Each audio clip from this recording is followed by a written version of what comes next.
kita selaku umatnya hingga yaumil qiyamah wa ba'du.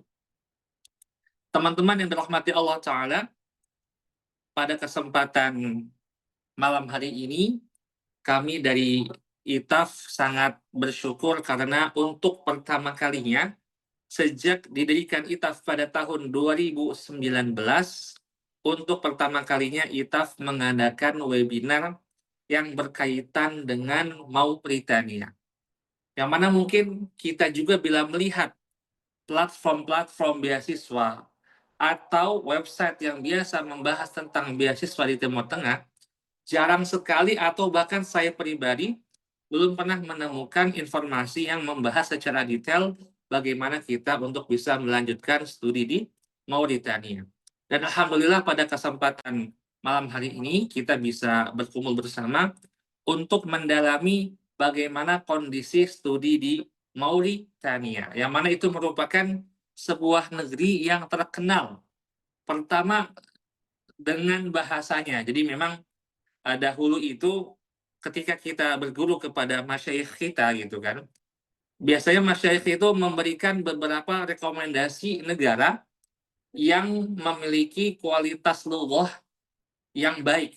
Konteks yang baik di sini adalah dari segi masyarakat hariannya, dalam arti bahasa yang dipakai masyarakat dalam kehidupan keseharian tergolong bahasa Arab yang masih bagus lah, masih fusha, walaupun mungkin tidak 100%. Dan di antara negara yang kami sering dengar rekomendasi dari segi bahasa masyarakatnya itu adalah pertama Mauritania. Dan juga bisa bila kita melihat banyak sekali ulama-ulama level internasional yang berasal dari Mauritania. Mungkin jika teman-teman sudah melihat postingan ITAF ya, kita menyebutkan 3 saja. Tentunya lebih banyak daripada 3 itu. Namun yang kita sebutkan ada 3. Yang pertama, Syekh Muhammad Al-Amin Asy-Shinqiti, yang mana beliau lahir di Mauritania, hidup di Mauritania, sampai pada perjalanan dakwahnya beliau hijrah ke Arab Saudi dan merupakan salah satu pendiri dari Universitas Islam Madinah. Yang mana kitab-kitab beliau mungkin teman-teman tidak asing ya, Adwaul Bayan, atau bagi teman-teman yang mempelajari Raudatul Nazir, beliau membuat kitab yang menjelaskan tentang Raudatul Nazir secara singkat, dan kitab-kitab lainnya yang tentunya sangat banyak karena beliau yang berserakan dan juga bertebaran di berbagai penjuru dunia. Dan yang kedua, kita menyebutkan Syekh Abdullah bin Bayyah ya, yang mana memang bagi teman-teman yang mungkin kuliah di kampus-kampus negeri Indonesia, itu nama beliau itu sangat empuk bila dijadikan tema tesis atau disertasi atau bahkan skripsi. Karena memang pendapat-pendapat beliau yang memiliki landasan dalil yang kuat, namun terkadang dalam berbagai macam pandangan ulama lain, ini melawan arus gitu kan, tanda kutip gitu. Melawan arus dalam konteks positif ya. Jadi memang pemikiran beliau ini sangat digemari oleh peneliti-peneliti di Indonesia. Bahkan dalam acara di Book Fair, International Book Fair yang dilaksanakan di Jakarta beberapa pekan yang lalu, itu ada satu agenda khusus di sana, yang mana pada agenda tersebut perwakilan dari Uni Emirat Arab membahas tentang Syekh Abdullah bin Bayyah dan kontribusi pemikiran beliau, yang mana beliau setelah menjadi menteri di Mauritania, beliau hijrah ke Uni Emirat Arab dan sekarang menjadi mufti di sana. Dan ada juga Syekh Muhammad Al-Hasan Dido, nah itu sudah masyhur ya di antara teman-teman semua, video klip beliau sering kita tonton, dan masih banyak masyayikh dari Mauritania yang pernah mengajar kita atau sering kita lihat potongan videonya di platform media sosial. Baik teman-teman semua, dan juga mungkin sebagai Ma'hadul Ulum ya, dari LIPIA sendiri, kami memiliki ingatan yang tidak pernah kami lupakan tentang Mauritania. Karena memang di antara dosen LIPIA yang sekarang beliau sudah tidak mengajar, yaitu ada Syekh Muhammad Al-Hasan. Nah, beliau merupakan seorang dosen yang dulu sempat menjadi dekan di Universitas Ibnu Yasin, kalau tidak salah ya, ada di Mauritania. beliau sempat menjadi dekan di salah satu fakultas di sana, kemudian mengajar di Libya selama 10 tahunan lebih, dan ketika beliau mengajar di kampus itu, saya sangat mengingat, tidak pernah membawa kitab, karena memang kitabnya sudah beliau kuasai tanpa beliau membawa kitab tersebut. Jadi memang kita melihat banyak sekali para masyayikh dan ulama yang sekali berhebat, yang merupakan didikan dari Mauritania, yang mana mereka hidup dalam keterbatasan, kesederhanaan, yang mana dari kesederhanaan itu lahirlah para ulama-ulama yang memiliki kontribusi positif bagi kemajuan agama dan juga bangsa. Baik teman-teman semua, ini sedikit ya mukadimah dari anak pribadi. Dan sekarang kita akan lanjut ke agenda berikutnya, yaitu kita akan membacakan secara singkat CV pembicara kita pada kesempatan malam hari ini. Type ya, ini merupakan CV dari pembicara kita. Nah, beliau adalah Al-Ustadz Fadil Rehan Naufal Al-Jinsiyah Al-Indonesi, dan beliau sekarang tinggal di Mahdzoroh An-Nubariyah, di desa An-Nubariyah, At-Tarozah ya, bacaan ini ya, At-Tarozah, di sebelah selatan Mauritania, yang mana beliau sekarang tinggal di Mahdzoroh. Nah, teman-teman mungkin penasaran kan, di ITAF itu kita sempat sedikit spill apa itu Mahdzoroh, namun mungkin teman-teman nanti akan lebih penasaran lagi. Apa itu Mahdzoroh dan kenapa banyak mahasiswa Indonesia yang tinggal di sana, bahkan disebutkan dalam Q&A, dalam highlight PPI Mauritania, mayoritas mahasiswa Indonesia tinggal di Mahdzoroh. Dan untuk pendidikan, beliau lulus pendidikan sekolah menengah atas sederajat di Madrasah Tsanawiyah Madrasah Al-Fatah Temboro. Nah, mungkin teman-teman masyhur ya dengan Madrasah Al-Fatah Temboro ini, dengan santri yang sangat banyak, ribuan, dan juga telah memiliki berbagai macam program yang mungkin teman-teman tidak asing lagi dengan Ma'had Al-Fatah Temboro. Kemudian beliau juga melanjutkan pendidikan tingginya dalam Ma'had Al-Ali Tarbiyatun Nisa di Sentul. Dan juga beliau mendapatkan gelar bakalorius dalam ilmu nafs, ilmu psikologi di Jamiah, ini ya, IOU ya, dari IOU.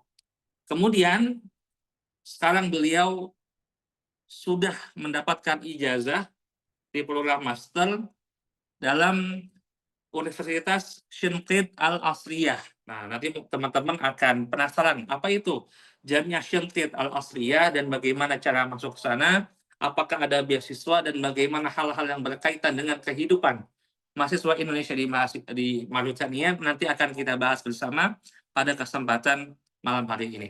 Baik, sebelum kita lanjutkan lebih jauh, kita ingin menyapa pembicara kita pada kesempatan malam hari ini. Assalamualaikum Ustadz Noval Fadil. Waalaikumsalam warahmatullahi wabarakatuh. Waalaikumsalam. Ahlan wa sahlan Ustaz. Ahlan Ustadz. Anda manggil saya antum bisa gimana didengar Ustadz? ya? Ustadz Fadil apa Raihan apa bagaimana Ustadz?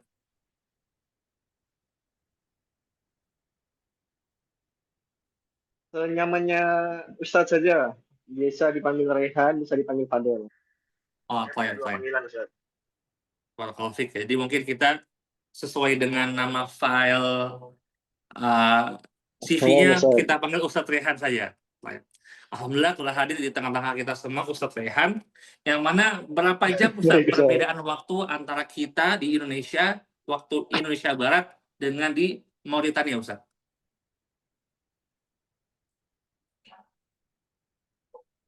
Untuk Indonesia bagian barat perbedaannya kurang lebih 7 jam Ustaz. 7 jam tepat. Jadi di sini Berapa Ustadz? sekarang menunjukkan pukul 1 siang. Oh ya, 7 jam Ustadz ya? 7 jam Ustaz, 7 jam. Tepat 7 jam. Oh, Masya Allah, itu lumayan Itu jauh juga Indonesia bagian teman-teman barat. semua ya. Iya. Perbedaan waktu antara Indonesia dengan Mauritania. Dan ini lebih jauh dibandingkan negara tim lain teman-teman ya. Jadi biasanya kalau teman-teman biasa ikut acara ITAF, kita biasa webinar dengan orang Yordan, Saudi, Mesir, itu kan biasanya cuma 4 jam atau 5 jam saja perbedaannya. Namun untuk Mauritania ini 7 jam. Jadi memang sangat berbeda dengan saudara-saudara kita yang di negara Timteng, tanda kutip mainstream ya, dalam artian mainstream di sini negara yang biasa yang banyak mahasiswa Indonesia di sana. Karena untuk Timteng Mauritania ini jaraknya 7 jam. Tapi Ustadz, ini ya, berarti sekarang kita serahkan kesempatan berikutnya kepada Ustadz Rehan untuk memaparkan hal-hal yang berkaitan tentang kesempatan kuliah di Mauritania, dan alhamdulillah sudah ada 43 peserta yang bergabung dengan kita pada kesempatan malam hari ini, walaupun memang di WhatsApp itu kalau kita total tulak tolibat ada 100 lebih yang sudah join grup WhatsApp, ada ratusan ya, yang sekarang bergabung baru setengahnya. Mungkin teman-teman yang masih belum bergabung, silahkan ajak di grupnya, jangan sampai ketinggalan kesempatan emas yang akan kita saksikan dalam beberapa menit ke depan. Baik, kepada Ustadz Fadil, waktu kami persilahkan Ustadz Fadil.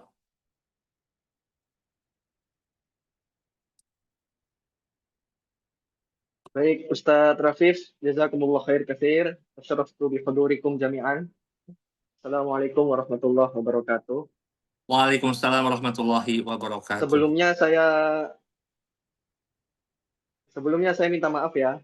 Tadi pagi saya ada sedikit musibah yang menyebabkan otot saya sedikit terkilir di bagian punggung belakang, sehingga tidak bisa bergerak kecuali hanya terbaring di tempat tidur saja. Jadi saya minta izin untuk mematikan kamera karena saya tidak bisa buka kamera sekarang. Mohon dimaklumi dan dimaafkan. Iya, Ustaz. Insya Allah saya mungkin akan berbagi layar ya untuk lebih jelasnya. Baik Ustaz, apa izin Ustaz ya, mau iya, berbagi silakan, layar.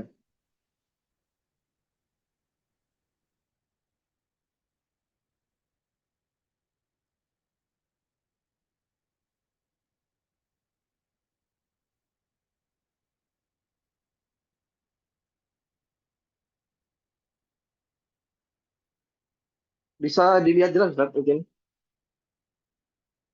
Jelas Ustaz, sudah tampil di layar.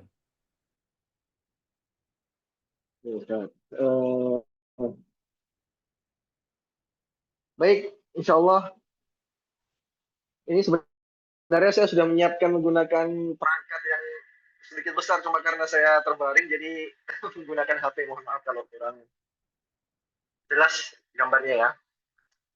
Insyaallah, bismillahirrahmanirrahim. Nahmaduhu wa nusalli wa nusallimu ala rasulihil karim wa ala alihi wa sahbihi ajma'in. Subhanaka la ilma lana illa ma 'allamtana innaka antal alimul hakim.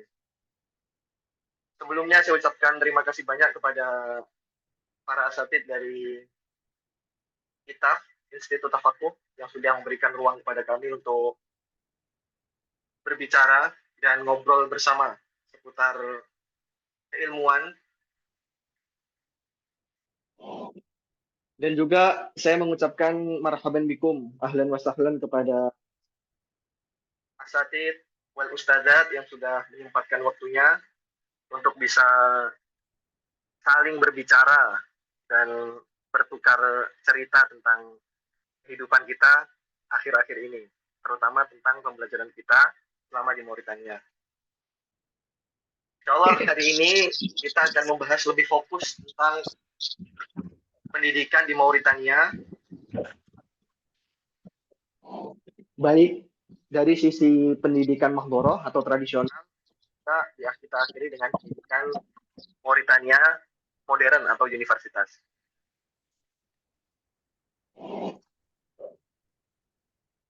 Dan saya akan memulai dari mengenalkan Mauritania dulu secara global, tidak secara terperinci, secara global saja. Karena mungkin masih banyak teman-teman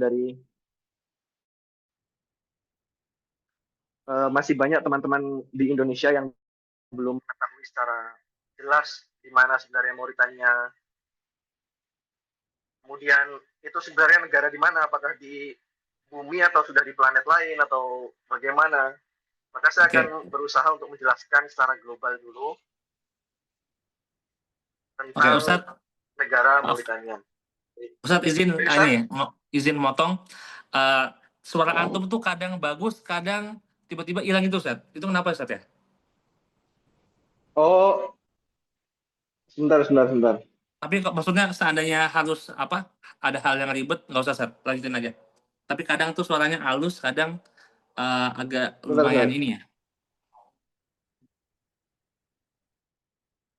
Sebentar, sebentar. Saya coba.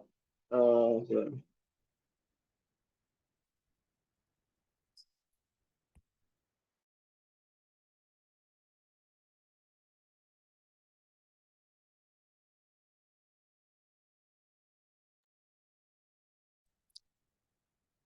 Jelas, Ustaz? Ini jauh lebih bagus, Sat. Sangat bagus. Bukan, Ustaz? Ini sangat bagus, Sat. Jelas, jelas. Bagus. Jelas ya? Jelas, Sat. Barakallahu fik. Baik, Ustaz. Mohon maaf ini. Di sini sinyalnya agak anu, Ustaz. Agak kadang jelek, kadang anu begitu. Jadi mohon dimaklumi. Baik, saya akan kembali berbagi layar.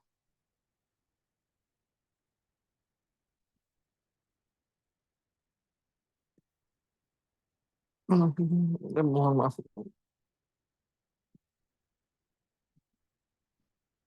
Sebentar, sebentar, sebentar.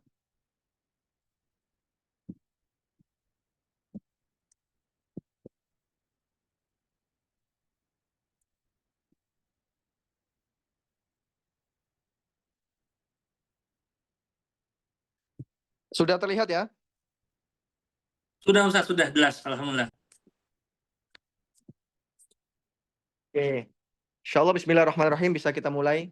Saya akan mulai mengenalkan Mauritania, mulai dari letak geografisnya, kemudian bagaimana perspektif ulama tentang Mauritania, penilaian para ulama, kemudian tentang sistem pendidikan, dan bagaimana terakhir kita tutup dengan bagaimana cara bisa belajar di Mauritania. Baik, yang pertama mengenai letak geografis Mauritania. Mauritania merupakan sebuah negara di Afrika Barat. Jadi dari segi benua dia masuk di benua Afrika dan Afrika bagian barat. Atau biasa dikenal di istilah negara klasik adalah negara Maghrib, Maghrib Akbar. Jadi Maghrib Akbar itu mencakup daerah Mauritania, Maroko, Tunis, Aljazair, dan sekitarnya. Itu daerah Maghrib Akbar. Kemudian Mauritania juga termasuk negara yang berada di pesisir dari Samudra Atlantik. Negara ini, Mauritania, berbatasan dengan Sahara Barat di utara. Kita bisa lihat di sebelah utara ada Sahara Barat yang masuk di negara Maroko. Kemudian di timur laut ada Algeria atau biasa dikenal dengan Aljazair dengan bahasa Arabnya. Kemudian di timur dan tenggara adalah negara Mali. Sangat besar itu Mali. Dan juga di barat daya berbatasan dengan Senegal yang ibu kotanya terkenal dengan istilah Dakar. Kemudian Mauritania itu memiliki luas kurang lebih 1.030.700 km. Sangat luas sekali. Dengan luas yang cukup besar ini, jumlah penduduk Mauritania hanya sekitar 4,7 sampai 5 juta penduduk saja. Jadi sangat-sangat sedikit jumlah penduduknya. Bahkan kemarin ada teman-teman iseng-iseng menghitung seandainya satu orang dibagi berapa peta negara apa, tanah di Mauritania dapat berapa meter dia. Kita iseng-iseng hitung kurang lebih dapat 25 kilometer satu orang ketika dibagi rata. Kurang lebih seperti itu ya. Yaitu negara Mauritania dari segi geografi. Jadi dia di ujung sekali. Ujung paling barat benua Afrika.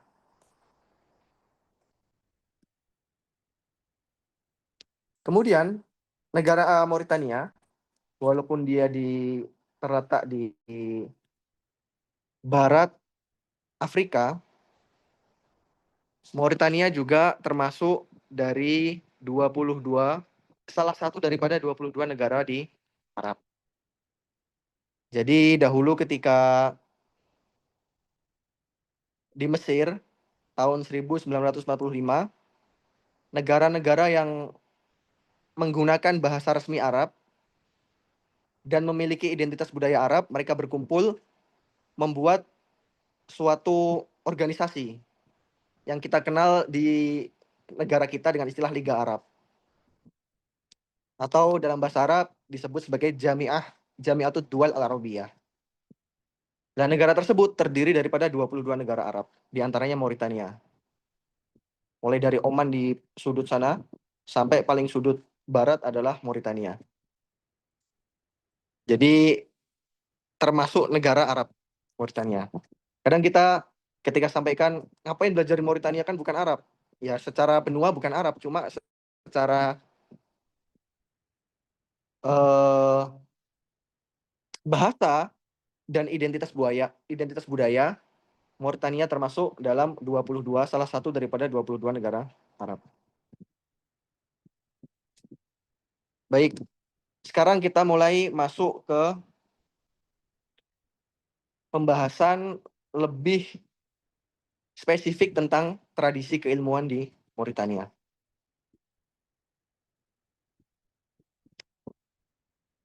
Insya Allah pembahasan kita seputar 5 perkara ini saja. Yang pertama tentang persepsi ulama, bagaimana Mauritania di sisi para ulama.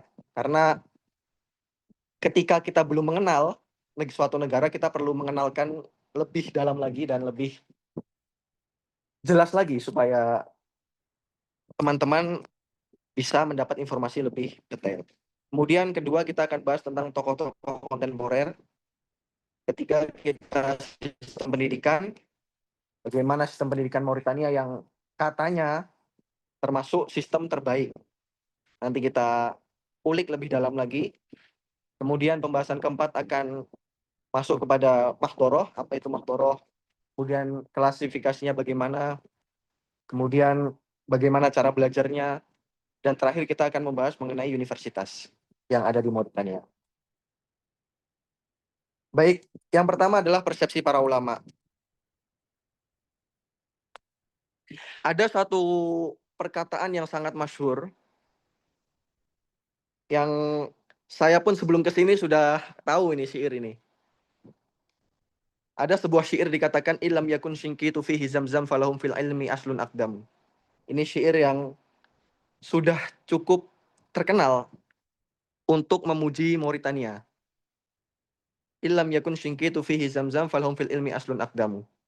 Artinya walaupun di Syingkit itu istilah kuno untuk Mauritania. Jadi Mauritania itu bisa disebut sebagaimana Syingkit juga. Jadi ulama Mauritania makanya biasanya disebut sebagaimana Asyinkiti atau Al-Mauritani, itu sama saja. Illam yakun syingkitu fihi zamzam falahum fil ilmi aslun akdam. Artinya, walaupun di Syingkit atau di Mauritania itu tidak ada air zam-zam, tetapi mereka, para ulama Mauritania, memiliki keilmuan yang sangat-sangat mendalam. Memiliki akar keilmuan yang sangat-sangat mendalam. Kemudian ada satu makalah sangat masyhur sekali. Ini makalah pertama kali saya baca dari artikelnya Al-Azhar ini. Mereka mengatakan al-ilmu syingkiti wal falsafah al-masyriqiyah. Ilmu itu adalah syingkiti. Ilmu itu berasal atau bersumber untuk zaman sekarang dari para ulama syingkit. Sedangkan falsafah atau ilmu-ilmu modern, kajian-kajian kontemporer, itu dikaji lebih detail di ulama-ulama daerah timur sana. Daerah Hijaz, daerah Mesir, dan sekitarnya. Baik, masuk ke slide selanjutnya. Di sini saya tampilkan mengenai syair dari Dr. Amir Bahjat. Mungkin kalau teman-teman sudah pernah mendengar, ini seorang ulama muda yang sangat terkenal. beberapa kali beliau ke Indonesia. Beliau adalah ulama muda dari Madinah, mengajar di Masjid Nabawi, juga merupakan dosen di Universitas Thayyibah di Madinah Al-Munawwarah, juga merupakan cicit daripada ulama besar Indonesia, bernama Syekh Khotib Minangkabau. Jadi 7 tahun lalu ceritanya, beliau itu pernah menziarahi Mauritania. Di antara tempat yang beliau ziarahin adalah tempat kita di Nabaqiyah ini. Lah, beliau ini orangnya sangat terkenal lugohnya. Terkenal lugohnya di Saudi. Juga beliau seorang faqih. Maka ketika menziarahi Mauritania, beliau membuat satu syair, membuat suatu buku tentang syairnya Amir Bahjat, Syekh Amir Bahjat, bagaimana kesan yang beliau dapatkan selama berada di Mauritania. Langsung saya menuju 2 syair paling terakhir yang paling yang sudah inti daripada ujian beliau tentang Mauritania. Beliau bilang, "Aya syana kitotad dunya aqulu lakum wa laysa yamliku man fil kauni tagliti. Laula jiwaru Rasulillahi sayyidina laqultu ya laitani fin nasi syinqiti." Kata Syamir Bahjat apa di penggalan terakhir syairnya, "Aya syana kitotad dunya aqulu lakum." Wahai orang-orang singkit, saya akan katakan kepada kalian, wahai orang-orang Mauritania, ulama-ulama Mauritania, saya katakan kepada kalian, walai saya melikuman fil kauni taqlid. Ini hanya apa ya? Hanya tidak termasuk ujian, ini hanya potongan kalam beliau saja. Tidak ada satupun orang yang bisa mempengaruhi saya. Itu hanya penyempurna kalam saja. Laula jiwaru Rasulillahi sayyidina laqultu ya laitani finnasi syingkiti, kata beliau. Seandainya bukan karena beliau tinggal di Madinah ya, beliau bilang seandainya jika bukan karena alasan saya sekarang dekat dengan Rasulullah SAW di Madinah, maka saya akan katakan seandainya saya hidup dan lahir berstatus sebagai orang Mauritania. Ya laitani finnasi syingkiti. Itu merupakan kesan beliau atau pujian beliau terhadap ketika menziarahi Mauritania 7 tahun yang lalu. Ya, kemudian slide selanjutnya ini saya tampilkan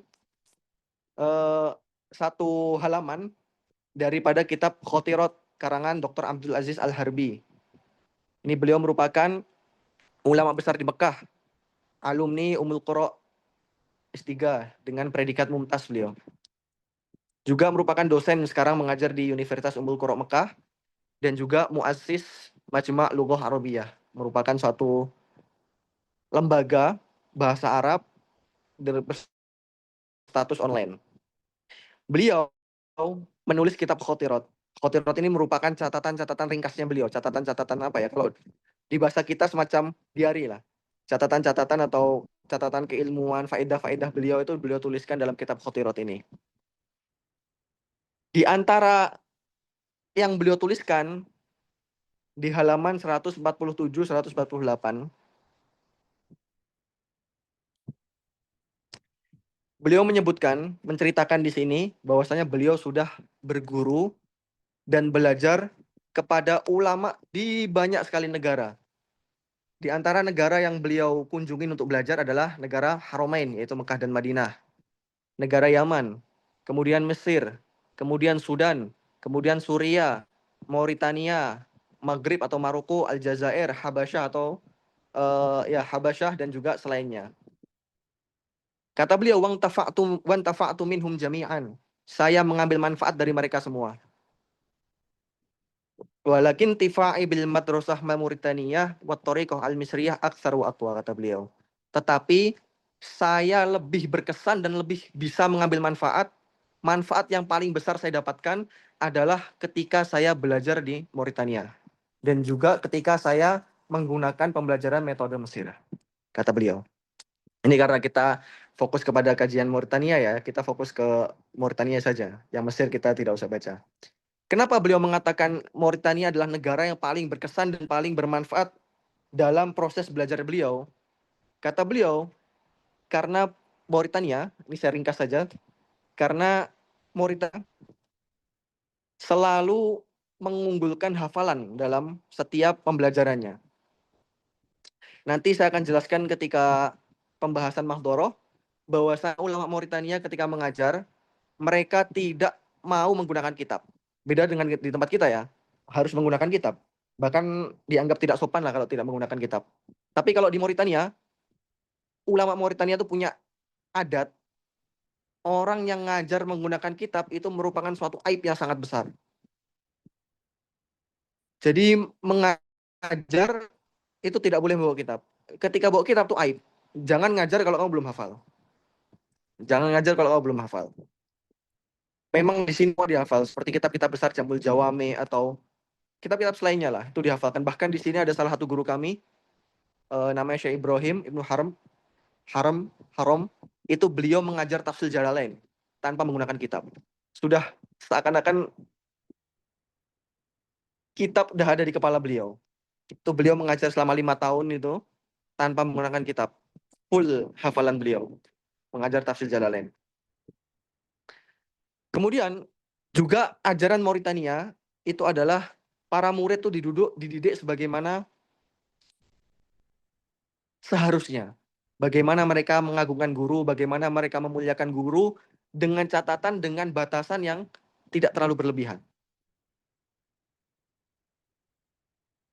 Di sini antara guru dengan murid kita lihat bagaimana sistem kajiannya. Nanti di halakoh itu sering sekali saya temukan antara murid dengan guru itu seakan-akan berdebat yang sangat sengit. Malah kadang sampai sedikit meninggikan suara. Berdebat masalah ilmiah ya, bukan masalah apa-apa. Seperti dalam bahasan usul misalnya, itu berdebat sangat hal biasa di sini, berdebat. Di luar kelas, sudah murid sudah kembali memuliakan gurunya dan lain-lain. Tapi dalam perdebatan, dalam munakosha itu sangat-sangat biasa sekali. Ini reviewnya dari Syekh Abdul Aziz Al-Harbi. Ya, kemudian saya tampilkan sedikit cuplikan dari beberapa ulama. Dari yang paling kanan atas adalah saya nukil daripada kalamnya Syekh Albani. Beliau mengatakan a'jabani ilmu syanaqithah fahum min aktsarin nasi inayatan bil mutun wa hifdhiha wa hadhihi tariqatus salaf. Syekh Albani mengatakan, saya ini begitu takjub dengan keilmuan ulama-ulama Mauritania. Mereka ini adalah orang yang paling banyak fokus untuk mempelajari matan-matan kita menghafalkannya. Wa hadhihi tariqatus salaf, dan ini adalah metode pembelajaran ulama-ulama salaf. Kemudian di sebelah kanan atas saya nukil daripada kalam Syekh Usama Al-Azhari, Menteri Wizaratul Auqaf Mesir dan ulama besar Al-Azhar. Beliau mengatakan nahnu fil Azhar na'lamu anna ahla Shinkit lahum qadamun rasikhun fi ulumi syariah wa lahum fi qulubina makanun azizah. Kita ulama Azhar mengetahui bahwa orang Shinkit, orang-orang Mauritania memiliki pengetahuan yang sangat pakar dalam keilmuan syariat. Dan mereka memiliki posisi yang sangat mulia dan sangat spesial, kata Syekh Usama Al-Azhari. Kemudian di sebelah kanan bawah, itu saya nukil perkataan yang tadi sudah disebutkan di slide awal-awal. Al-ilmu Shinkiti wal falsafah masyriqiyah huma janahani lil ma'rifatil islamiyah. Ilmu itu biasanya dikaji atau dikuasai oleh ulama-ulama Mauritania, sedangkan falsafah atau kajian kontemporer itu biasanya dibahas oleh ulama-ulama daerah timur sana, Mesir, Hijaz dan sekitarnya. Huma janahani lil ma'rifatil islamiyah. Dua keilmuan ini atau dua daerah ini merupakan dua sayap untuk pengetahuan Islam. Jadi dua sayap yang saling melengkapi. Kemudian terakhir, sebelah kiri bawah, saya nukil daripada perkataannya Syekh Ibnu Utsaimin. Beliau mengatakan Shinkitiyun darabul arwa al-amsilah fi talabil ilmi wa dhabtil mutun wa qalla ayyujad nadhiruhum fi hadzal zaman. Orang-orang Shinkit atau Mauritania, mereka memberikan kepada kita contoh bagaimana menuntut ilmu dan bagaimana cara dobit dalam kajian ilmu tersebut. Jadi memungkinkan ilmu itu bagaimana. Dan sangat sedikit sekali di zaman ini orang-orang yang bisa meniru mereka. Seperti mereka itu susah sekali. Itu kata Syekh. Baik, sekarang kita membahas mengenai tokoh ulama kontemporer. Di Mauritania sebenarnya sangat banyak sekali ulama. Mungkin ketika dulu saya masih di Indonesia, Ya, yang saya tahu hanya 1, 2, 3 saja. Syekh Hasan Datu, kemudian ya dan beberapa ulama lainnya, Syinkiti dan lainnya. Tapi ketika di sini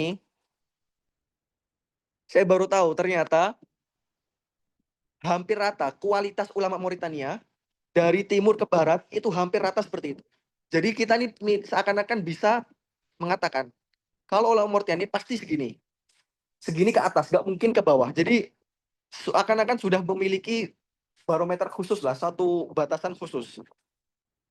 Jadi ketika ada sana Syekh Hasan Datu, ada di sana Syekh Muhammad Alamin Asyinkiti, ada Abdullah bin Bayyah, nanti ketika kita di sini, kita akan menemukan seakan-akan mereka itu sebenarnya banyak kopian-kopian mereka di Mauritania. Hanya saja yang menuju keluar ke dunia luar, maksudnya sampai ke negara-negara lain itu hanya berapa ulama saja. Baik yang tokoh ulama kontemporer yang sudah dikenal dunia.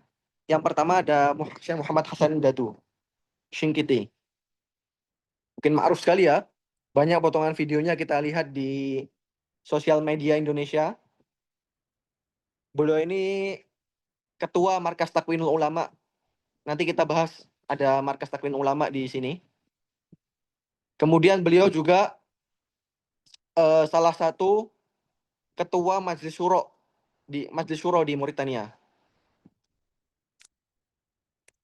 Udah sangat terkenal lah Syekh Hasan Datu, tidak perlu kita kenalkan.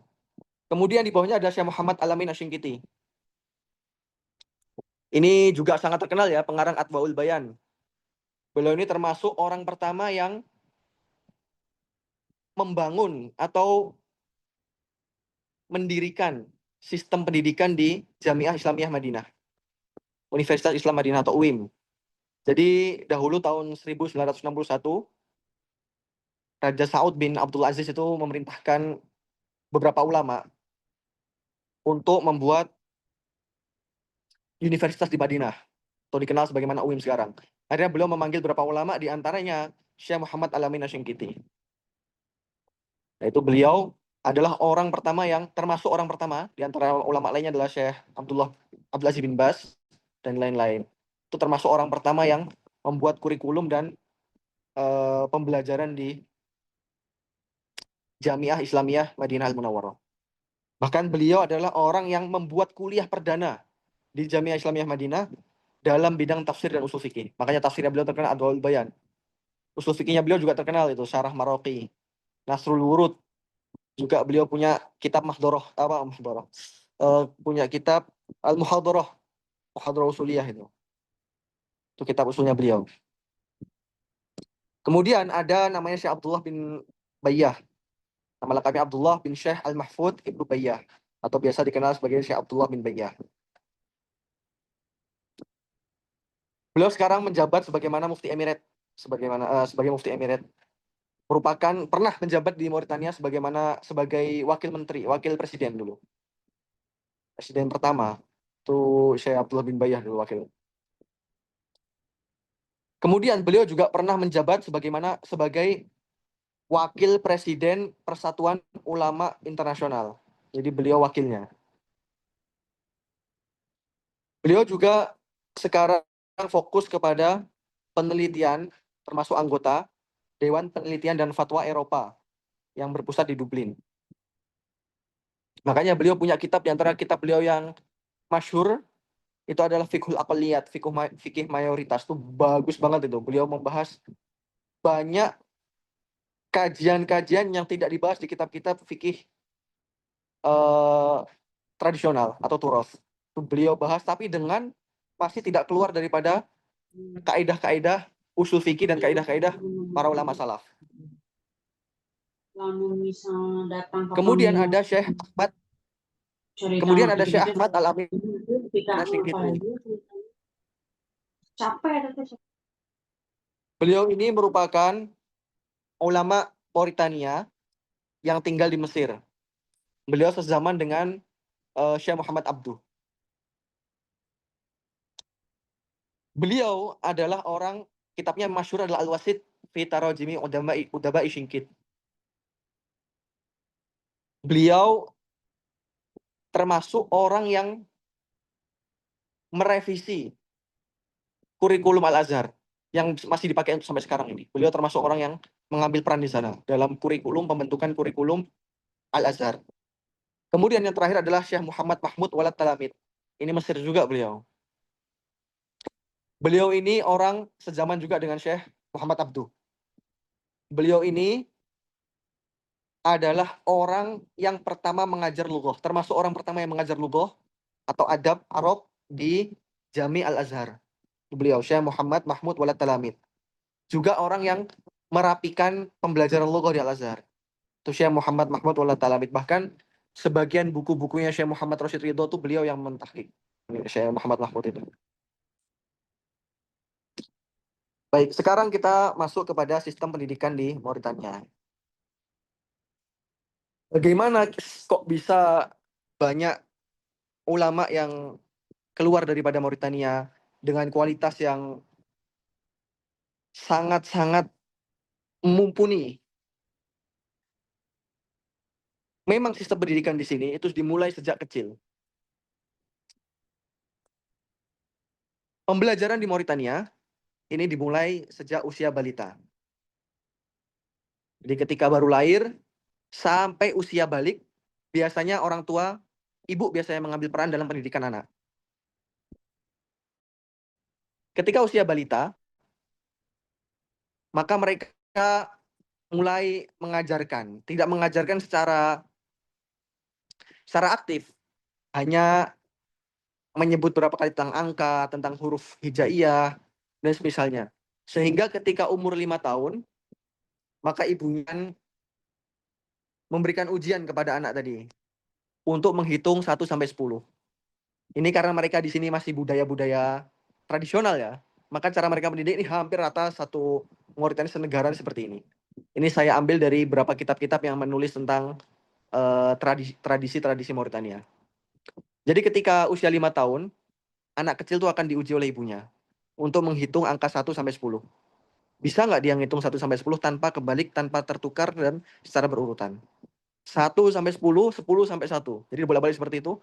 Bisa nggak? Apakah masih kebolak-balik atau tertukar? Apa sudah bisa secara berurutan?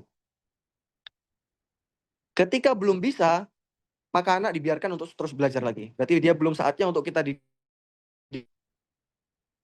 Ketika sudah bisa, maka pendidikan masuk kepada tahap selanjutnya, yaitu mengajarkan bagaimana membaca huruf dan harokat. Mulai alif, ba, ta, sampai ya. Juga dengan harokat fathah, kasroh, sukun, dan lain-lainnya. Setelah bisa, maka mereka mulai menghafal Al-Quran sampai usia balik. Nanti bagaimana sistem menghafal Qurannya, kita bahas di Mahdoroh nanti. Intinya ketika mereka sudah mulai untuk bisa belajar huruf dan harokat, maka mereka mulai menghafalkan Al-Quran sampai usia balik. Dan rata-rata orang Mauritania, ini saya nggak, orang Mauritania secara umum, baik orang awam ataupun orang terpelajar agama, hampir saya katakan hampir seluruh orang Mauritania itu hafal Quran. Bisa saya katakan seperti itu. Kenapa? Karena berkali-kali saya naik taksi, itu supir taksinya selalu murojaah Quran. Dan ketika ini selalu ada radio Quran selalu mengikuti. Ketika saya tanya, kamu hafal Quran? Hafal? Di sini hampir nggak ada orang udah dewasa kok nggak hafal Quran, nggak ada. Jadi menghafal Quran di Mauritania seakan-akan fardu ain, sebagaimana kalau tempat kita yang membaca menghitung. Di Mauritania itu menghafal Quran merupakan suatu kewajiban. Ini bukan ulama ya, ini masyarakat umum. Kemudian setelah balik, ketika dia bisa menghafal Quran, maka baru mulai mempelajari ilmu syariat. Lah bagaimana belajar ilmu syariat nanti kita membahas di sistem Mahdoroh. Tapi ketika balik belum menghafalkan Al-Quran, maka ya diteruskan dengan sistem, melanjutkan hafalan Quran yang belum selesai itu. Tapi biasanya normalnya tuh umur belasan tahun, 12 atau berapa sudah hafal Quran. Bahkan di sebagian daerah, ketika usia 12 tahun tuh belum hafal, tuh keluarganya sangat-sangat malu sekali. Sangat-sangat malu. Jadi kesenjangan sosialnya di sini sangat kuat mengenai hafalan Quran di sini. Kemudian, sekarang kita masuk mengenai pembahasan Mahdoroh.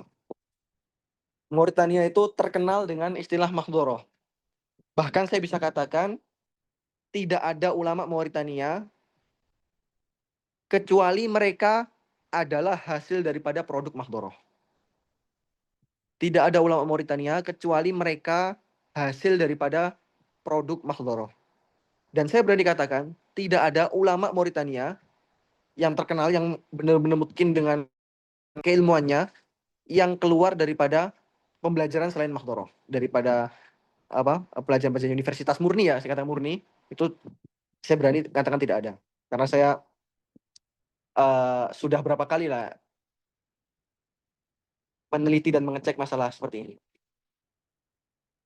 Nah, apa itu Mahdoroh yang bisa menjadi pabrik ulama yang terkenal dan sangat-sangat mungkin itu? Mahdoroh itu, kalau di istilah Indonesia adalah pondok pesantren. Tapi punya sistem pendidikan dan memiliki budaya yang berbeda, yang unik. Sangat berbeda dengan pondok pesantren yang ada di tempat kita. Apa itu Mahdoroh? Mahdoroh itu merupakan lembaga pendidikan Islam yang berkembang di wilayah Singkit atau Mauritania. Lembaga ini berperan sebagai sarana penyebaran ilmu pengetahuan dan penguatan ajaran Islam. Ada tulisan Dr. Al-Mukhtar Walad Abbah. Al-Mukhtar Walad Abbah atau Mukhtar Ibnu Bah. Beliau itu adalah muassis atau pendiri Jamiah Singkit. Sudah meninggal sekarang beliau. Beliau menuliskan bahwasanya orang yang belum pernah melihat Mahdoroh, minas so'bi ala man lam yara al-mahadir ayyatasawwaruha, kata beliau. Orang yang belum pernah melihat Mahdoroh itu sangat susah. Mesti kesusahan untuk memahami bagaimana sih sistem pendidikan di sana. Kok bisa, pasti akan seperti itu. Kenapa? Kata beliau, karena Mahdoroh ini punya ciri khas yang nggak ada di negara lain dan tidak dikenal di sistem pendidikan modern. Jadi mungkin orang yang belum ada pengetahuan dan belum pernah melihat secara langsung Mahdoroh, itu ya mungkin hanya bisa menerka-nerka, tapi memberikan konsepsi yang detail, itu sangat susah sekali, kata Syekh Mukhtar Walatubah itu seperti itu. Lah Mahdoroh, ini adalah sistem pengajian salaf, yang merupakan tempat pendidikan yang paling khas dan spesial di Mauritania. Bahkan seluruh orang yang pergi ke Mauritania, itu pasti yang dicari adalah belajar di Mahdoroh. Adapun di jamiah, di universitas itu hanya sampingan lah, kita katakan sampingan. Kemudian Mahdoroh ini di Mauritania diklasifikasikan menjadi 4 macam. Yang pertama adalah Mahdoroh Qur'aniyah. Apa itu Mahdoroh Qur'aniyah? Mahdoroh Qur'aniyah adalah Mahdoroh yang di dalamnya terfokus untuk menghafalkan Al-Quran saja. Dengan hafalan dan bacaan yang bersanad sampai kepada Rasulullah SAW. Bagaimana sistem di Mahdoroh Qur'aniyah ini? Kurang lebih di Mahdoroh Qur'aniyah ini, itu diisi oleh anak-anak yang masih belum terlalu besar lah, anak-anak remaja, kecil sampai remaja, yang secara umum dibagi menjadi 2 golongan. Ada orang-orang yang hafalannya tuh bagus, maka biasanya dia menyelesaikan Al-Quran dengan metode Mauritania dalam kurang lebih kurun 2 tahun. Ada orang-orang yang hafalannya menengah ke bawah. Biasanya mereka selesai dalam kurang lebih kurun waktu 4 tahun. Jadi dari segi hafalan tuh dibagi 2 ini biasanya. Ada yang 2 tahun, ada yang 4 tahun. Bagaimana sistemnya? Jadi pertama, guru itu, sebagaimana saya jelaskan tadi, akan mengajarkan lebih dahulu bagaimana cara menulis huruf hijaiyah, kemudian harokat dan semisalnya. Ketika anak sudah bisa menuliskan huruf hijaiyah, maka sebelumnya guru akan menuliskan dulu di lauk. Jadi orang-orang Mauritania itu belajar atau membaca Quran atau menghafal Quran itu menggunakan lauh. Lauh itu adalah papan. Kita nanti lihat fotonya di belakang. Menggunakan papan kayu yang di dalamnya ditulis ayat Al-Quran. Jadi pertama, guru akan menuliskan ayat untuk mereka. Jadi guru yang menulis pertama. Berapa ayat yang harus dihafalkan anak itu hari ini? Tulis. Misalnya kalau di tempat kita satu pojok lah atau satu halaman ditulis. Satu halaman. Ketika ditulis, maka anak disuruh baca. Untuk yang sudah bisa baca, baca sendiri. Untuk yang belum, maka guru akan mengulang pada dia. Ayo ikuti. Jadi dia apa? Ditalqin. Alif lam mim sampai berkali-kali hafal. Nah, setelah itu, ketika anak sudah selesai hafal Quran, jadi hafalan pertama, itu guru yang menuliskan di lauh itu. Guru yang menuliskan di lauh. Sampai juz 30. Selesai. Ketika selesai juz 30, apakah sudah selesai hafal Quran? Belum dianggap hafal Quran di Mauritania. Walaupun sudah selesai setoran. Walaupun sudah mungkin, belum dikatakan selesai. Ada proses kedua. Apa? Proses kedua adalah anak menuliskan Quran sendiri di lauh. Dari juz 1 sampai juz 30. Diulangnya tadi. Jadi gurunya nulis, anaknya sekarang yang nulis. Kamu tulis sekarang. Khot Usmani. Dengan Rasul Usmani. Dengan harokat yang jelas, ditulis. Jadi guru ngecek nanti dengan bacaan yang benar, dengan ini yang benar, sesuai nggak dengan sanad, dengan apa yang diajarkan kaidah tajwid, dengan bacaan dan lain-lain. Dan perlu diketahui ya, Mauritania ini menggunakan qiraah, qalun dan warash. Dan sebagian menggunakan hafs masih. Jadi 3 qiraah inilah, walaupun umumnya qalun dan warash.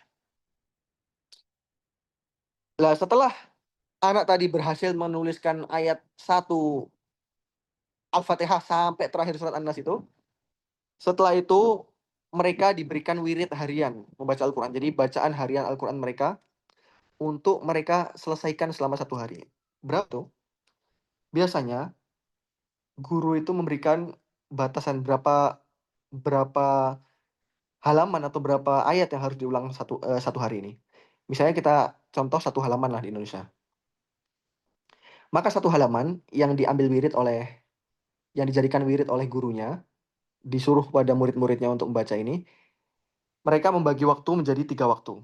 Pagi, zuhur, dan sore. Pagi hari, murid wajib mengulangi wirid hariannya 100 kali. Jadi diulang itu 1 halaman sebanyak 100 kali. Kemudian setelah zuhur, itu diulang sebanyak 20 kali. Setelah asar atau sore hari, baik itu setelah asar atau maghrib, itu diulang sebanyak 20 kali. Jadi 1 hari seperti itu sepanjang hidup seperti itu mereka. Quran. Dan guru sangat mengawasi dan ngoreksi bacaan muridnya ini sangat-sangat disiplin, sangat-sangat ketat. Bahkan kita lihat ketika di sini itu banyak sekali guru-guru yang kadang ngetes muridnya sambil jalan. Ketika jalan ke pasar, ayo baca 1 juz. Sambil jalan kaki. Ketika nggak bisa udah dijewer tuh. Jadi Mauritania memang sangat anti dengan inilah dengan teks-teks mereka tuh harus hafal. Yaitu kurang lebih Mahdharah Quraniyah. Ada Mahdharah 1 Syekh. Mahdharah 1 Syekh itu adalah Mahdharah pondok yang hanya saja. Ini Mahdharah. Yang pertama tadi Mahdharah khusus hafalan Quran. 2, 3, 4 ini adalah Mahdharah pembelajaran ilmu syariat. Di Mauritania secara umum sistem pendidikan di Mahdharah adalah dengan sorogan kalau di tempat kita. Bukan dengan sistem kelas. Kalau di tempat kita guru di depan kelas, 1 kelas ada 30 orang mendengarkan guru. Di Mauritania tidak seperti itu. Di Mauritania adalah sistem halaqah. Tidak ada kelas, tidak ada duf'ah atau angkatan, tidak ada. Di sini sistem halaqah. Jadi ketika saya misalnya mau membaca kitab, kita contohkan apa yang masyhur di Indonesia ya, kitab Jurumiyah lah. Maka di sini yang pertama, kita bebas mengkaji apapun. Kita sendiri yang menentukan. Misalnya saya ke sini mau belajar usul fikih atau belajar balaghah. Ya udah kita ke sini mencari siapa pakar ulumul balaghah dan usul fikih di sini. Kita langsung datang ke sana. Jadi memang kita yang menentukan pelajaran kita sendiri. Tuh jadi enak sekali pelajaran di sini. Yang kedua, kita bebas menentukan kepada siapa kita belajar. Jadi kita tidak didikte, kamu harus sama Syaini, kamu harus sama enggak. Kita yang menentukan sendiri nyamannya kepada siapa belajar dengan beliau. Tapi dengan catatan ya ketika beliau menerima. Jadi nanti sistemnya ketika kita mau belajar jurumiyah misalnya. Oh, saya pengen kepada Syekh A misalnya, Syekh Muhammad lah misalnya. Maka kita datang ke beliau, kepada beliau minta izin, saya mau ngaji ini. Ketika beliau masih melihat ada waktu dan mengizinkan kita, ya udah kita disuruh hadir di waktu beliau mengajar. Ketika beliau udah nggak ada waktu, nanti kita disarankan kepada ulama lain yang tidak kalah mumpuni daripada beliau. Banyak sekali ulama di sini. Nah, sistemnya di sini seperti itu. Jadi kita bebas menentukan pelajaran yang kita pilih dan gurunya siapa juga kita bebas. Setelah kita selesai baca jurumiyah, kitab selanjutnya juga kita sendiri yang memilih. Oh, mau baca apa? Ke Qatrun Nada kah atau ke Alfiyah langsung atau ke apa? Bebas sekali.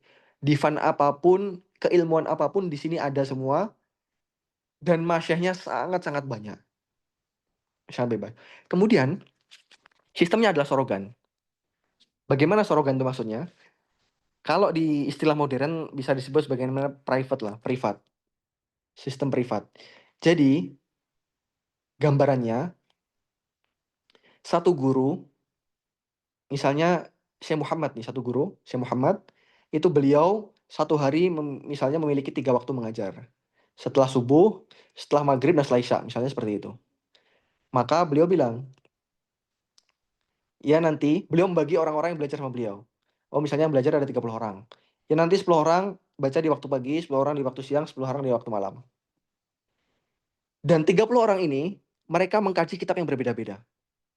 Yang satu jurumiyah di nahwu, yang satu maraqis su'ud di usul fikih, yang satu uqudul juman di balaghah misalnya, yang satu jamul jawami, yang satu mukhtasar khalil di fikih dan banyak. Jadi orang dengan pelajaran yang beda-beda itu dikumpulkan semua di satu halaqah pagi misalnya setelah subuh.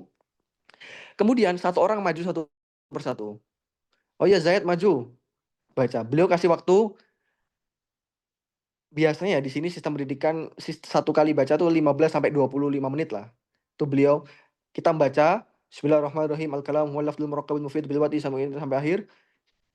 Beliau akan jelaskan. Jadi beliau akan jelaskan sampai mana kita baca. Al-kalam huwal lafzul, beliau jelaskan. Kalam tuh gini. Ya, terus beliau bilang ya cukup kayak gitu. Jadi memang kita diperhatikan satu persatu. Gantian satu, nggak ada sistem kelas. Jadi di sini ketika nggak nggak ada istilah ketinggalan pelajaran. Ketika kita nggak masuk ya berarti pelajaran kita nggak lanjut. Karena orang memiliki pelajarannya sendiri-sendiri. Dan kita merasa sangat diperhatikan sekali karena ya memang beliau waktunya untuk kita selama berapa menit itu dan kita bebas bertanya apapun ketika waktu itu.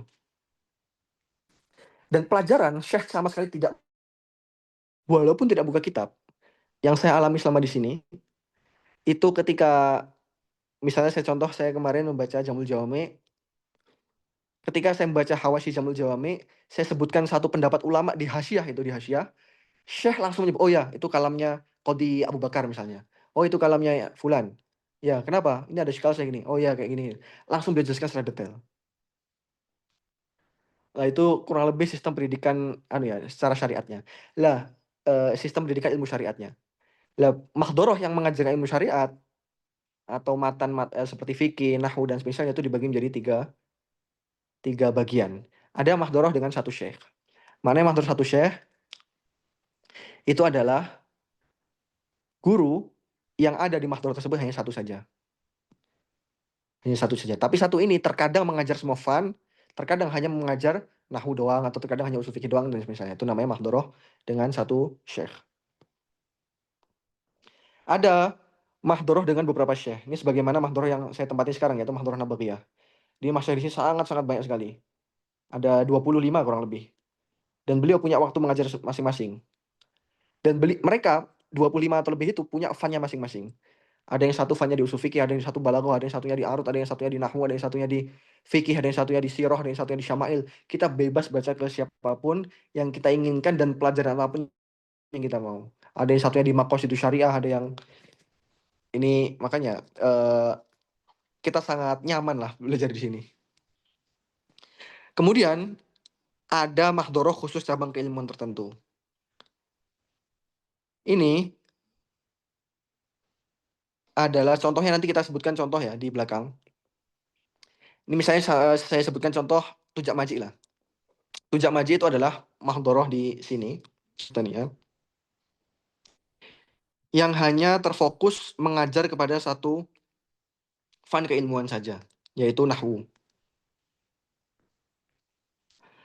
Jadi walaupun di sana syekhnya banyak, ada 7 atau 5, tapi yang diajar di sana hanya nahwu. Sehingga ketika ada orang yang datang untuk mengaji fikih, mereka mengatakan jangan di sini, di sana. Jadi orang Mauritania ini sangat-sangat hati-hati dalam masa keilmuan. Mereka tidak akan pernah mengajar. Walaupun sebenarnya mereka sudah selesai semua keilmuan, tapi mereka ketika belum mungkin dan belum menguasai secara detail fan tersebut, mereka nggak mau ngajar. Saking bagusnya metode Mauritania. Dan mungkin ya, yang bisa saya ambil titik positif di sini, jadi di sini yang disebut syekh itu harus diangkat. Sebagaimana kebiasaan ulama-ulama dulu lah. Kalau di tempat kita, orang kalau lulus pondok atau orang lulus kampus tertentu, itu sudah disebut sebagaimana ustadz. Disebut sebagaimana ini, udah bisa mengajar. Kalau di Mauritania, kita walaupun belajar 20 tahun, kok guru kita belum mengatakan, iya kamu bisa ngajar. Kita selamanya masih santri. Kayak di sini banyak murid-murid yang udah umurnya 52 tahun, 53 tahun, tapi masih belajar. Dan mereka karena takdir mereka bukan di keilmuan Islam ya, maksudnya bukan menjadi ulama, jadi sibuknya di perdagangan atau sibuknya di pertanian atau di peternakan. Mereka sampai umur 52 ya masih di halaqah, kadang setelah asar hadir di halaqah usul fikih, kadang di halaqah fikih misalnya. Dan tidak sama sekali dipanggil ustadz atau muallim lah di sini. Jadi memang ulama itu harus mendapat rekomendasi atau surat izin mengajar dari ulama yang sudah di atasnya lagi. Jadi akhirnya tidak sembrono lah mengeluarkan fatwa aneh-aneh ini. Ya kemudian ada suatu perkataan terkenal juga di Mauritania, suatu quotes. Mereka katakan apa? Al-kiroyah firros ma huwa fil fas wala huwa fi maknas, kata mereka. Jadi ilmu itu al-kiroyah maksudnya al-kiroah itu, tapi bacanya al-kiroyah di sini. Ilmu itu ya di kepala, bukan di face, bukan di magnes. Ini bukan berarti ini ya, bukan berarti nggak boleh pergi, nggak. Mereka apa nih maknanya, idiomnya? Maksudnya, ilmu kamu itu walaupun pergi ke negara manapun, kalau kamu nggak sungguh-sungguh percuma. Percuma kamu. Kata kata mereka, kata-kata tersebut. Ilmu itu yang ada di kepala kamu. Walaupun kamu pergi kemana, ke sana, kalau kamu nggak belajar dan nggak menghafalkan apa yang kamu belajari dengan sungguh-sungguh, percuma, itu nggak ada ilmu sama sekali, kata mereka. Al-kiroyah firros ma huwa fi fes wala huwa fi magnes, kata mereka. Tuh maknanya seperti itu. Jadi yang al-ibroh itu bima yahfad. Yang dianggap tuh apa yang dihafalkan. Kalau nggak dihafalkan, kamu mau pergi kemana aja percuma. Saya nggak anggap kamu tuh orang punya ilmu, kata mereka seperti itu. Ya, nah ini adalah beberapa contoh mahdoroh yang terkenal. Ada mahdoroh Nabaghiyah. Ini mahdoroh yang saya tinggali sekarang. Mudirnya atau syekh mahdorohnya namanya Syekh Muhammad Fal Abbah. Terkenal sekali beliau di Mauritania. Punya karangan banyak sekali, diantaranya kalangan monumental Khalil Taroqi, di Syarah Maroqi, Syarah Kabir. Beliau juga punya tafsir Quran, tapi belum dicetak, masih tulisan tangan.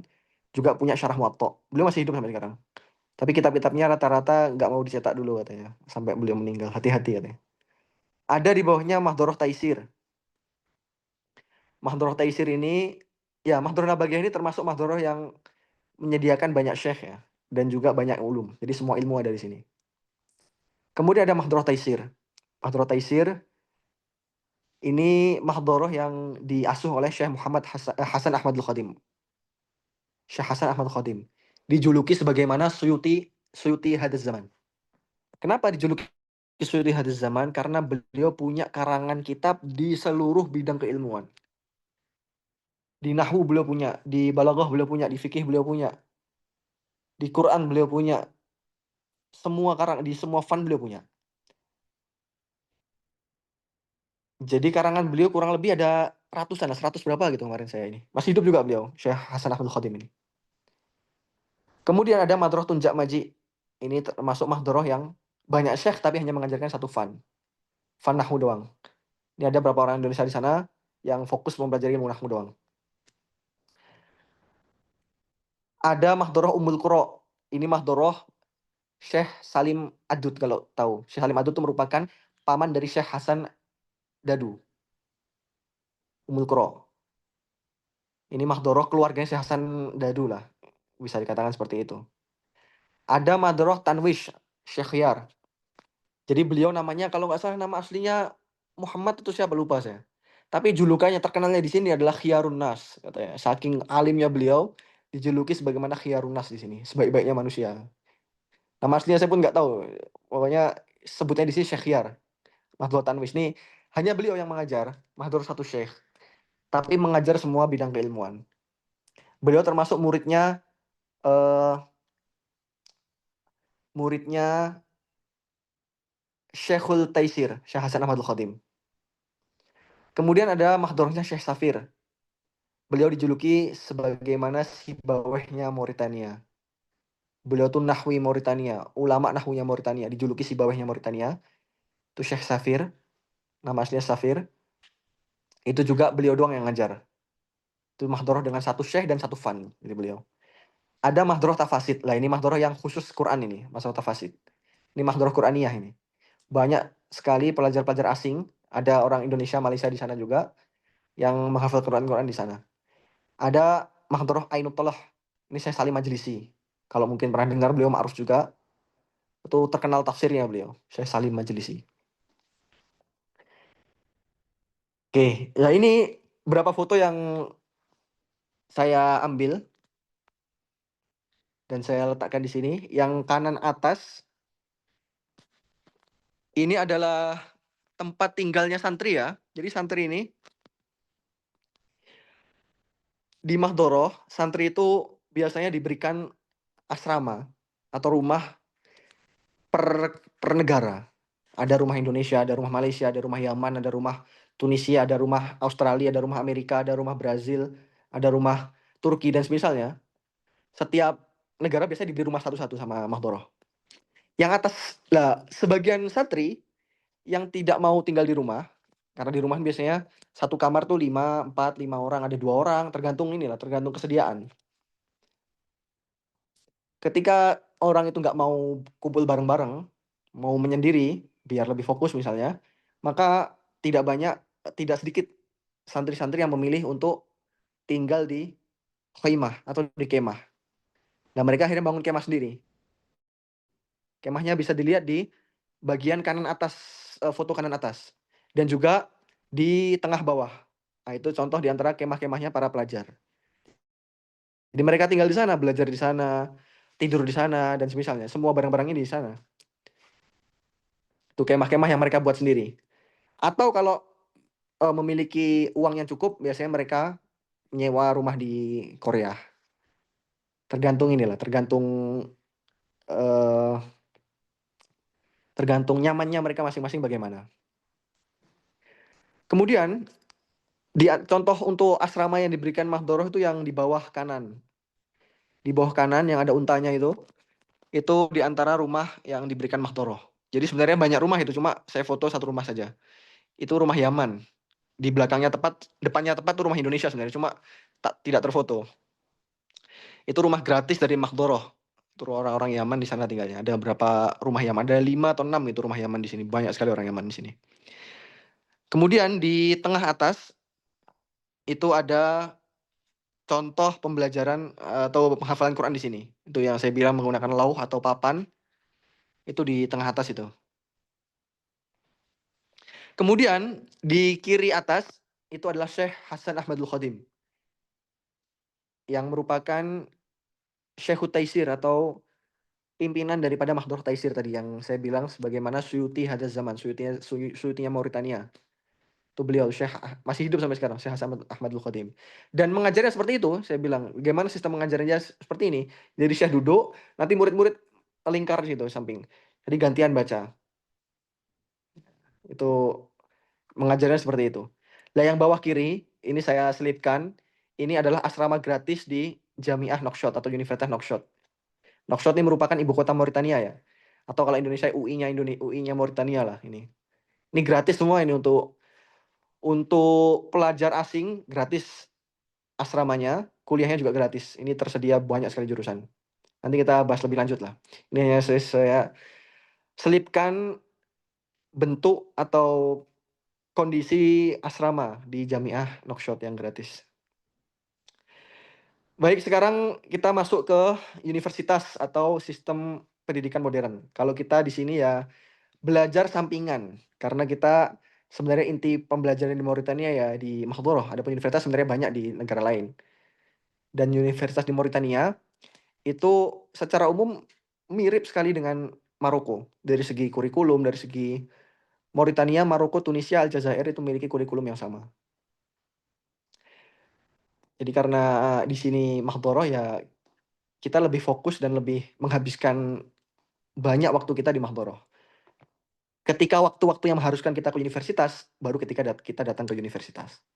Nah, universitas yang tersedia di Mauritania itu banyak sebenarnya. Cuma saya ringkas saja yang biasanya teman-teman di sana. Pertama ada Jamiah Syinqit Asriyah. Jamiah Syinqit Asriyah ini jamiah atau universitas yang dibangun oleh Dr. Mukhtar Walad Abbah. Beliau adalah paman daripada Syekh Mahdhoroh Nabagiyah atau Syekh Muhammad Fal Abbah. Jadi saya alumni dari Jamiah Syinqit Asriyah. Kenapa saya pilih Jamiah Syinqit Asriyah? Karena dosennya adalah guru-guru saya di Mahdhoroh. Jadi saya lebih nyaman lah di sana karena dosen-dosen Jamiah Syinqit itu hampir semuanya adalah guru-guru saya di Mahdhoroh. Jadi saya lebih mudah untuk berdiskusi, lebih mudah untuk bimbingan tesis, lebih mudah untuk belajar dan sebagainya. Makanya saya lebih nyaman di Jamiah Syinqit Asriyah. Kemudian Jamiah Syinqit Asriyah. Nah, kenapa dinamakan Syinqit Asriyah? Jamiah Syinqit kan identik dengan kajian tradisional, Asriyah modern. Asriyah itu artinya modern. Saya tanya, kenapa Syekh dinamakan Jamiah Syinqit Asriyah? Kata beliau, kita ingin untuk menyatukan antara dua metodologi tradisional dan juga metodologi kajian kontemporer. Maka dinamakan Jamiah Syinqit Asriyah. Tapi di sini hanya tersedia S1 dan S2. Lisens dan master. Kemudian ada Mahat Ali, Jamiah Syinqit Asriyah lupa. Itu adalah universitas ini ya, swasta dia. Tapi termasuk universitas pertama yang khusus masalah agama Islam, syariat Islam, termasuk jamiah yang swasta tapi yang besar di Mauritania. Ada Mahat Ali Lidrasah wal Buhus Islamiyah. Ini tersedia S1 sampai S3. Atau Institut Perguruan Tinggi. Ini universitas negeri dan rata-rata banyak sekali mahasiswanya ini. Bahkan orang-orang Mauritania kalau ngambil ijazah di sini. Dan di Mauritania ada sistem yang unik sekali. Orang-orang Mauritania itu sangat memudahkan untuk orang-orang yang sudah memiliki pengetahuan keilmuan. Sebentar, saya ada. Salam. Salam, Syekh. Oh, apa? Tinggal. Tunggu. Terbawah ya? Iya. Saya lagi so. Afan. Sebentar kelewatan.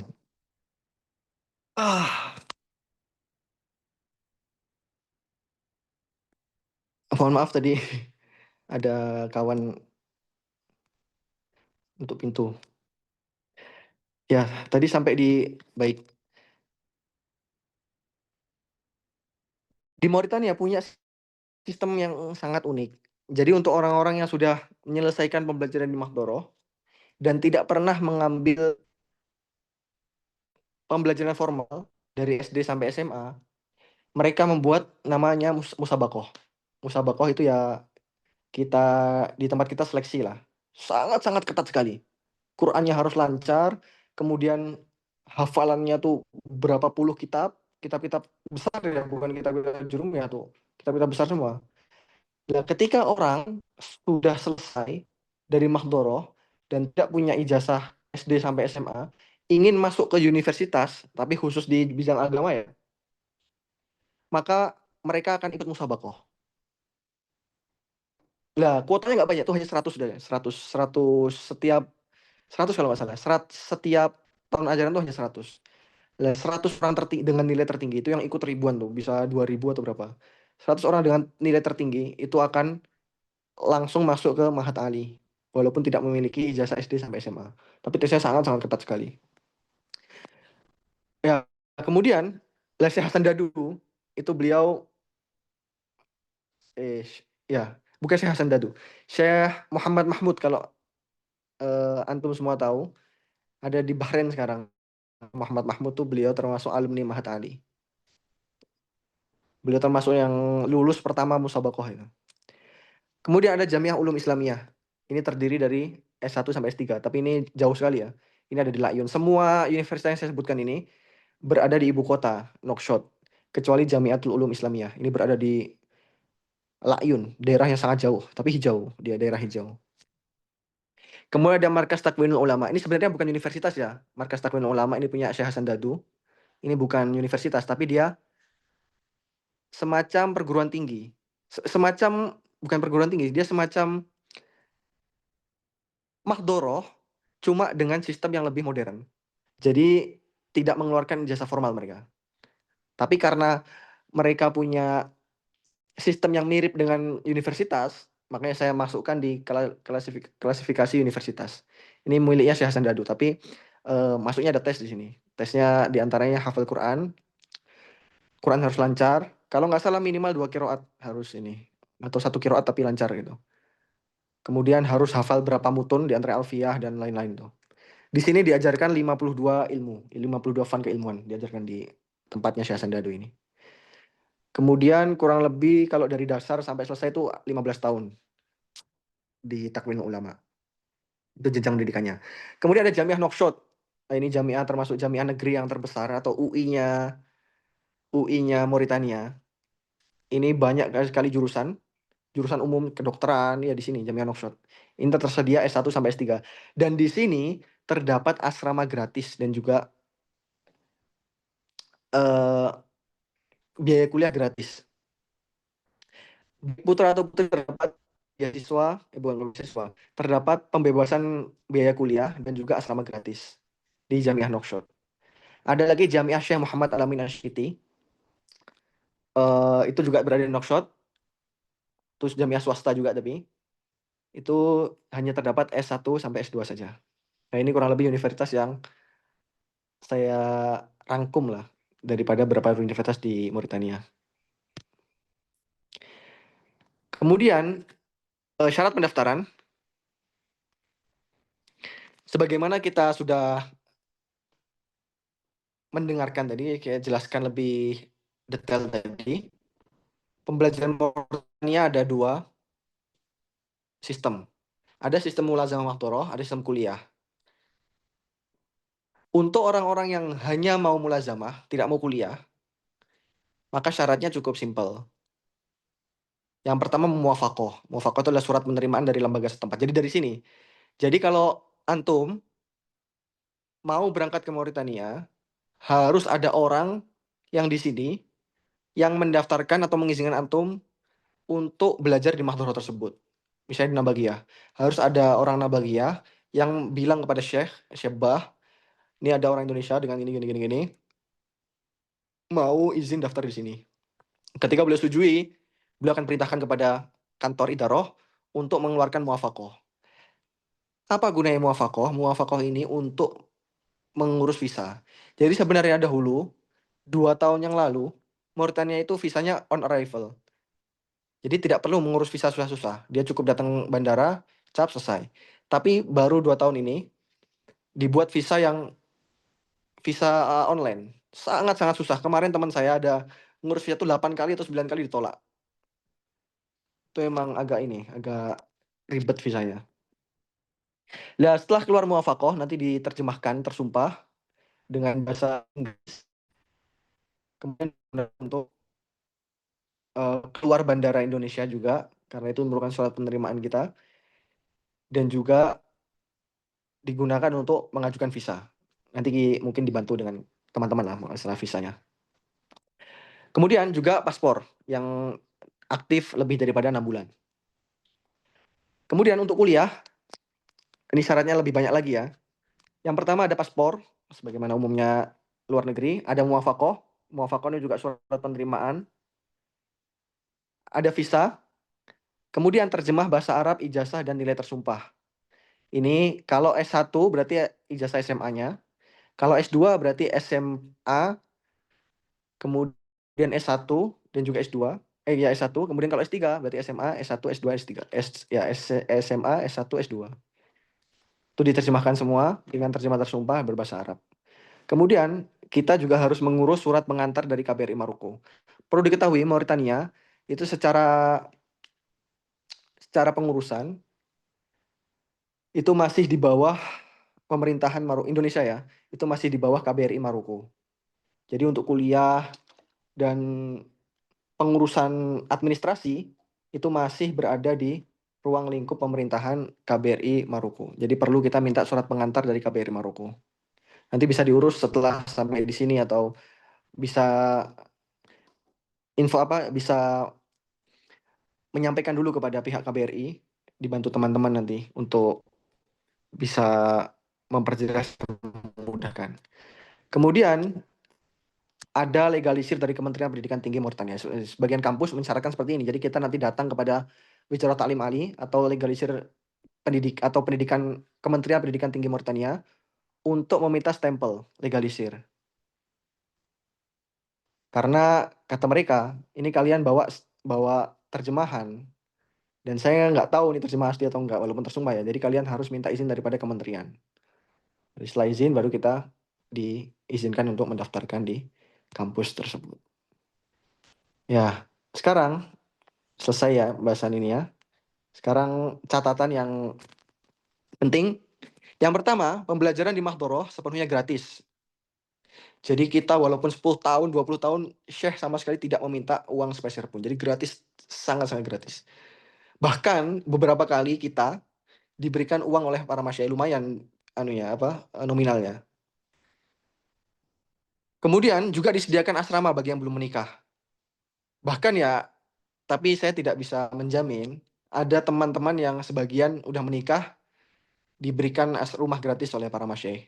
Di sini perlu diketahui banyak sekali orang-orang yang sudah menikah yang melanjutkan belajar di sini, baik orang Indonesia, ada orang Indonesia yang sudah menikah di sini, orang Malaysia juga ada, orang-orang Yaman, banyak sekali yang sudah menikah. Suami istri di sini biasanya. Kemudian ada beberapa mahdoroh yang menyediakan makan gratis bagi pelajarnya. Itu diantaranya Pondok Tanwish itu menyediakan makan gratis. Jadi kita tidak perlu mikir makan lagi udah. Kemudian Jamiah Nokshot itu juga ada makan gratis. Jadi kita asrama gratis, makan gratis, kuliah gratis. Itu ketika di Jamiah Nokshot. Mahdoroh Nabagiyah khusus Indonesia mendapat bantuan daripada Mahdoroh. 1 minggu kita mendapat beras 1 karung dan juga perlengkapan masak seperti minyak, kemudian bawang dan lain-lain. Akhirnya kita tidak terlalu kita 1 bulan mungkin untuk makan di Nabagiyah ya untuk teman-teman Indonesia itu hanya menghabiskan kita hanya iuran untuk makan kurang lebih 350.000. Itu hanya untuk menyempurnakan aja lauk-lauk yang enak seperti itu. Kemudian Universitas negeri secara umum membebaskan biaya kuliah untuk mahasiswa asing seperti di Mahat Ali, kemudian seperti Jamiah Nokshot dan semisalnya. Itu membebaskan biaya kuliah untuk mahasiswa asing. Sebagian itu hanya mengharuskan siswa untuk membayar pendaftaran saja. Selebihnya gratis. Seperti di Mahat Ali untuk S2 itu membayar pendaftaran hanya 2.000. 2.000 ya kurang lebih 800.000 lah. Sisanya gratis sudah. Kalau S1 gratis total. Kemudian, kebijakan negara Mauritania mengharuskan bagi setiap pelajar asing yang datang datang harus ada orang yang dengan iqomah atau KTP aktif jemputnya dan menjaminnya di bandara. Ini kebijakan negara Mauritania ya. Jadi kalau mau datang ke sini, tolong diinfokan kepada teman-teman yang ada di sini. Kalau enggak, kemarin pengalaman ada salah satu pelajar dari luar, udah sampai Maroko, perbatasan Maroko. Karena nggak ngasih tahu kita nggak tahu, udah di perbatasan, nggak bisa masuk. Kenapa? Karena tidak ada orang yang menjamin. Jadi dipulangkan mereka. Udah jauh-jauh padahal dari Indonesia. Dipulangkan akhirnya. Jadi memang Mauritania untuk supaya kita bisa lolos keluar dari bandara dengan alasan belajar, harus ada orang iqomah atau KTP aktif, KTP sini, yang menjamin kita untuk keluar. Ya ini orang saya jemput di sini. Harus ada seperti itu. Kalau nggak bisa. Itu udah berkali-kali dicoba, gagal terus mesti orang-orang yang itu. Ini seakan-akan apa ya? Kebijakan tidak tertulis ini. Kebijakan tidak tertulis secara resmi, tapi secara praktek seperti ini. Harus ada yang menjemput. Kalau enggak, kemarin ada teman yang maksa 3 hari nggak bisa keluar, akhirnya ya kita jemput. Udah 3 hari padahal. Kemudian pendidikan Mauritania dan juga negara sekitarnya seperti Maroko mengikuti kurikulum Perancis sehingga S1 hanya ditempuh dalam 6 semester. Jadi di sini S1 hanya 3 tahun sebagaimana Maroko, Tunisia, Aljazair juga 6 tahun karena menggunakan kurikulum Perancis. Kemudian S1 tidak ada risalah kelulusan. Jadi skripsi ya kalau di Indonesia tidak ada untuk S1, tapi untuk S2 dan S3 ada di sini. Tesis atau disertasi. Untuk terakhir waktu pendaftaran S1 dan S2 itu biasanya dibuka di bulan Oktober, sekarang ini dibuka S1 S2. Sebagian habis di akhir Oktober ini, sebagian masih ada sampai akhir tahun. Untuk S3 itu sangat ringkas, biasanya hanya Agustus saja. Ya, kurang lebih begitu tentang catatan tadi. Untuk biayanya, tadi saya katakan ketika kampus itu kampus yang negeri, maka biayanya gratis. Mungkin sebagian diwajibkan untuk bayar pendaftaran. Tapi untuk kampus swasta, ada biaya yang cukup murah lah dibanding dengan negara lain. Uang pendaftaran 5.000 MRU atau UGIAH. Ini kurang lebih kalau di kurs kurang lebih 2 jutaan itu uang pendaftaran. Kemudian ada uang daftar ulang. Daftar ulang dibayarkan setiap tahun. Itu 5.000 atau sekitar 2 juta sama aja. Jadi setiap tahun nanti membayar daftar ulang. Ada uang semester S1. Itu 12.000 atau kurang lebih 5 juta per semester untuk S1. Untuk S2 itu 20.000 atau kurang lebih 8 juta. 8 juta sekian lah. Itu bisa dilihat kursnya di Google. Ini untuk universitas yang berbayar, tapi banyak sekali universitas yang gratis di sini. Dan ada sebagian kampus yang memiliki sedikit perbedaan biaya. Ya, kurang lebih seperti itu. Kemudian di akhir saya tampilkan sedikit keadaan kita, mahasiswa Mauritania yang ada di sini, Indonesia yang ada di sini. Ya, kehidupan kita yang kanan atas itu di antara contoh di kampus ya. Ini saya ketika sidang tesis, asli ya ijazahnya. Itu yang atas kanan ada fotonya. Kemudian yang tengah itu gambar bandara Mauritania ketika mengantar teman kita. Kemudian yang kiri atas itu foto kita bakar-bakar, gini kan padang pasir, Mauritania padang pasir, jadi kita ngumpul ya di padang pasir bersama teman-teman. Kemudian yang kanan bawah itu adalah dalam, jadi bagian halaman asrama pelajar Indonesia yang diberi pondok. Itu ada emperannya, itu yang bagian kanan bawah itu teman-teman ketika mau berbuka puasa. Kemudian tengah bawah itu ketika selesai sholat Idul Fitri. Kiri bawah itu dars atau kajian yang diadakan para masyayikh ketika menunggu buka puasa di emperan masjid. Ya, ini gambar-gambaran yang lain lah. Ini buat kurban dan lain-lain. Ya ini mengaji ya, yang tengah atas itu, ini diantara bentuk model ngajinya seperti ini ya kalau malam. Jadi di Mahdoroh itu rata-rata ada listrik, tapi mereka ini nggak karena mereka tuh orang kampung, orang Badiah, orang Badui. Jadi dengan lampu tuh kurang nyaman. Jadi akhirnya belajar itu gelap. Jadi santri membawa senter kecil gitu, hanya disorotkan kepada kitab yang mereka baca. sehingga muka Syekh itu nggak kelihatan. Saya dulu pernah ketika pertama kali belajar, itu kurang lebih 6 bulan saya tidak nggak tahu mukanya Syekh kayak gimana, saking gelapnya malam. Jadi saya hanya nyorotkan senter ke kitab itu. Tapi lama-lama, oh kenal beliau ternyata. Ya ini yang kanan bawah ini pertemuan dengan KBRI Maroko ketika kunjungan kerja ke Mauritania dan ya foto-foto lain. Kemudian yang ya ini foto-foto terakhir, yang kanan atas itu adalah papan yang digunakan belajar untuk hafalan Quran atau hafalan kitab dan lain-lain. Kemudian yang tengah atas itu keadaan Nabagiyah ketika hujan, dia jadi danau langsung. Kemudian yang kiri atas itu gerbang masuk Nabagiyah. Kiri bawah itu adalah Mauritania di daerah lain. Jadi Mauritania ini tidak selamanya tandus ya. Ada di daerah utara atau daerah timur sana yang sangat hijau. Bahkan beras, buah-buahan banyak sekali di sini. Ya, kemudian yang kanan atas itu merupakan menara monumental lah yang terkenal di sini. Singkit itu biasanya digambarkan dengan menara ya, menaranya menara ini. Ini di salah satu desa tertua yang ada di Mauritania. Ya, kurang lebih seperti itu ya yang bisa saya sampaikan. Kalau ada yang kurang lebihnya, mohon maaf. Dan pertanyaan mungkin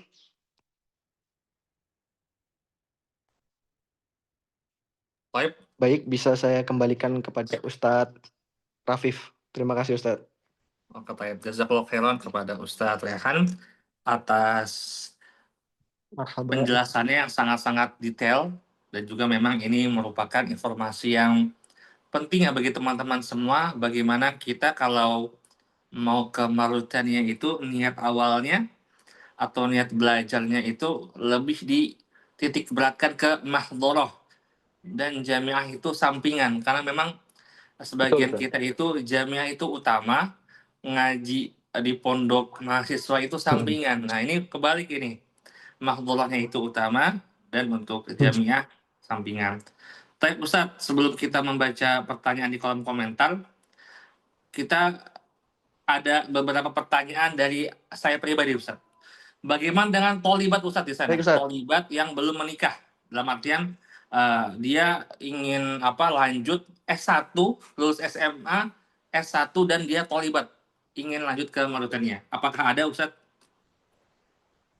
Baik Ustadz, untuk mahasiswi atau tolibat, sebenarnya untuk negara lain banyak di sini Ustadz. Seperti Rusia, Turki, Syam, bahkan ada orang-orang Eropa, perempuan yang belajar di sini. Yang belum menikah banyak, Dagestan itu banyak.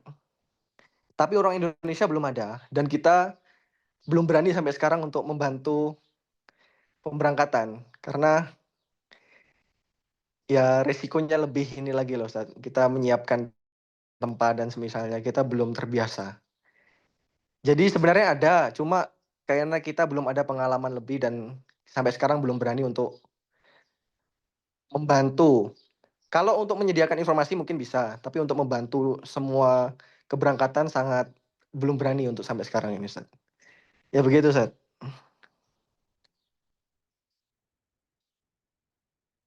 Memang gitu ya teman-teman ya, untuk teman-teman tolibat untuk bisa ke sana sepertinya sekarang belum ada. Tapi mungkin seandainya beberapa tahun ke depan jika ada hal-hal yang berubah atau kebijakan dari teman-teman PPI mungkin ya nanti bisa jadi ada yang sudah. Oh ya Ustadz, izin tanya, ada tidak orang Indonesia yang bawa istri ke sana? Oh ada Ustadz, ada. Indonesia ada, Malaysia ada. Oh, ada ya. Nah itu mungkin ini ya Ada. untuk sekarang memang tolibat Indonesia yang belum menikah belum ada, tapi mungkin nanti bisa jadi kan dikomunikasikan dengan istri dari dari tolib yang ada atau Bisa, gimana bisa. nanti bisa kita ini ya diskusikan, tapi mungkin Istri dari itu beliau perlu waktu yang juga Ustadz ya, ya, perlu waktu dan persiapan yang lumayan dalam merealisasikan hal tersebut. ya perlu persiapannya lebih. Iya Betul. Ustadz. Selanjutnya kita baca komentar. Apakah ada website khusus Ustadz terkait semua ini? Seperti mungkin Saudi dengan website Study in Saudinya. Bagaimana dengan Mauritania Ustadz? Untuk baik Ustaz. Untuk website khusus pendaftaran Mauritania belum ada. Sampai saat ini tidak ada. Karena kebijakan setiap kampus pendaftarannya berbeda-beda. Mungkin website setiap kampus ada, seperti Jamiah Singkit ada, Jamiah Muhammad Amin ada, Mahat Ali ada. Cuma untuk pendaftaran rata-rata dilakukan secara manual di sini setelah sampai. Oke, Jadi untuk website-website yang pendaftaran online seperti Adrus Fis Saudi dan semisalnya itu belum ada saat ini. oke. Nah, jadi seandainya ini ada Gitu apa Ustaz. namanya? Ada orang yang ingin serius kuliah di Mauritania. Namun dia belum ada kenalan dalam artian kenalan tuh orang yang sudah dia kenal Ya. duluan untuk dan sudah di Mauritania. Jadi dia tidak ada kenalan tapi pengen ke sana. Itu apakah bisa, Ustaz?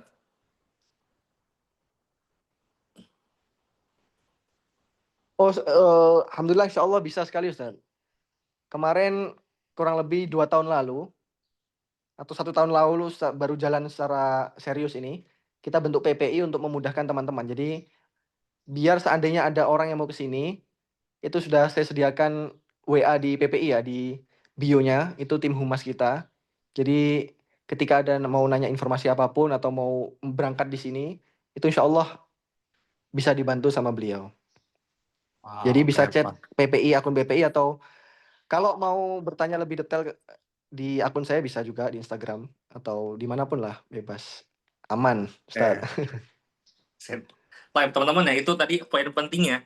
Jadi jika teman-teman ingin ada pertanyaan lebih mendalam lagi, bisa chat WhatsApp atau hubungi akun PPI Mauritania, yang mana memang Ustadz kami dari ITAF sendiri ya, itu memang pernah mengabsen Ustadz. Dari semua negara Arab itu, mana yang ada PPI-nya. Dan itu sampai akhirnya kita lihat, oh ini Mauritania ternyata memang apa sudah ada gitu kan. Walaupun memang tergolong baru Ustadz ya, di Baru Singkit Ustaz, tuh. baru. Baru Ya baru kan, dulunya kita tergolong baru. gabung dengan Maroko Ustaz. Oh iya ya. Dulu kita gabung dengan Maroko ya. Sekarang bisa. Sekarang bisa ya, ya. Tergolong baru dan kita lihat, wah ini sepertinya selama ini kita Ya. terlalu fokus ke Marokonya gitu kan. Ternyata ada kesempatan di Mauritania. Baik, Ya. begitu teman-teman ya. Dan tadi pertanyaan di chat ada yang bertanya apakah ada PPMI-nya. Jawabannya ada. PPI Mauritania, langsung saja di follow sekarang. Udah. Kemudian mungkin kita batasi teman-teman semua pertanyaannya 5 lagi ya di kolom chat. Jika belum bisa dijawab semua, nanti bisa kita lanjutkan ke akun Instagram dari PPI Mauritania.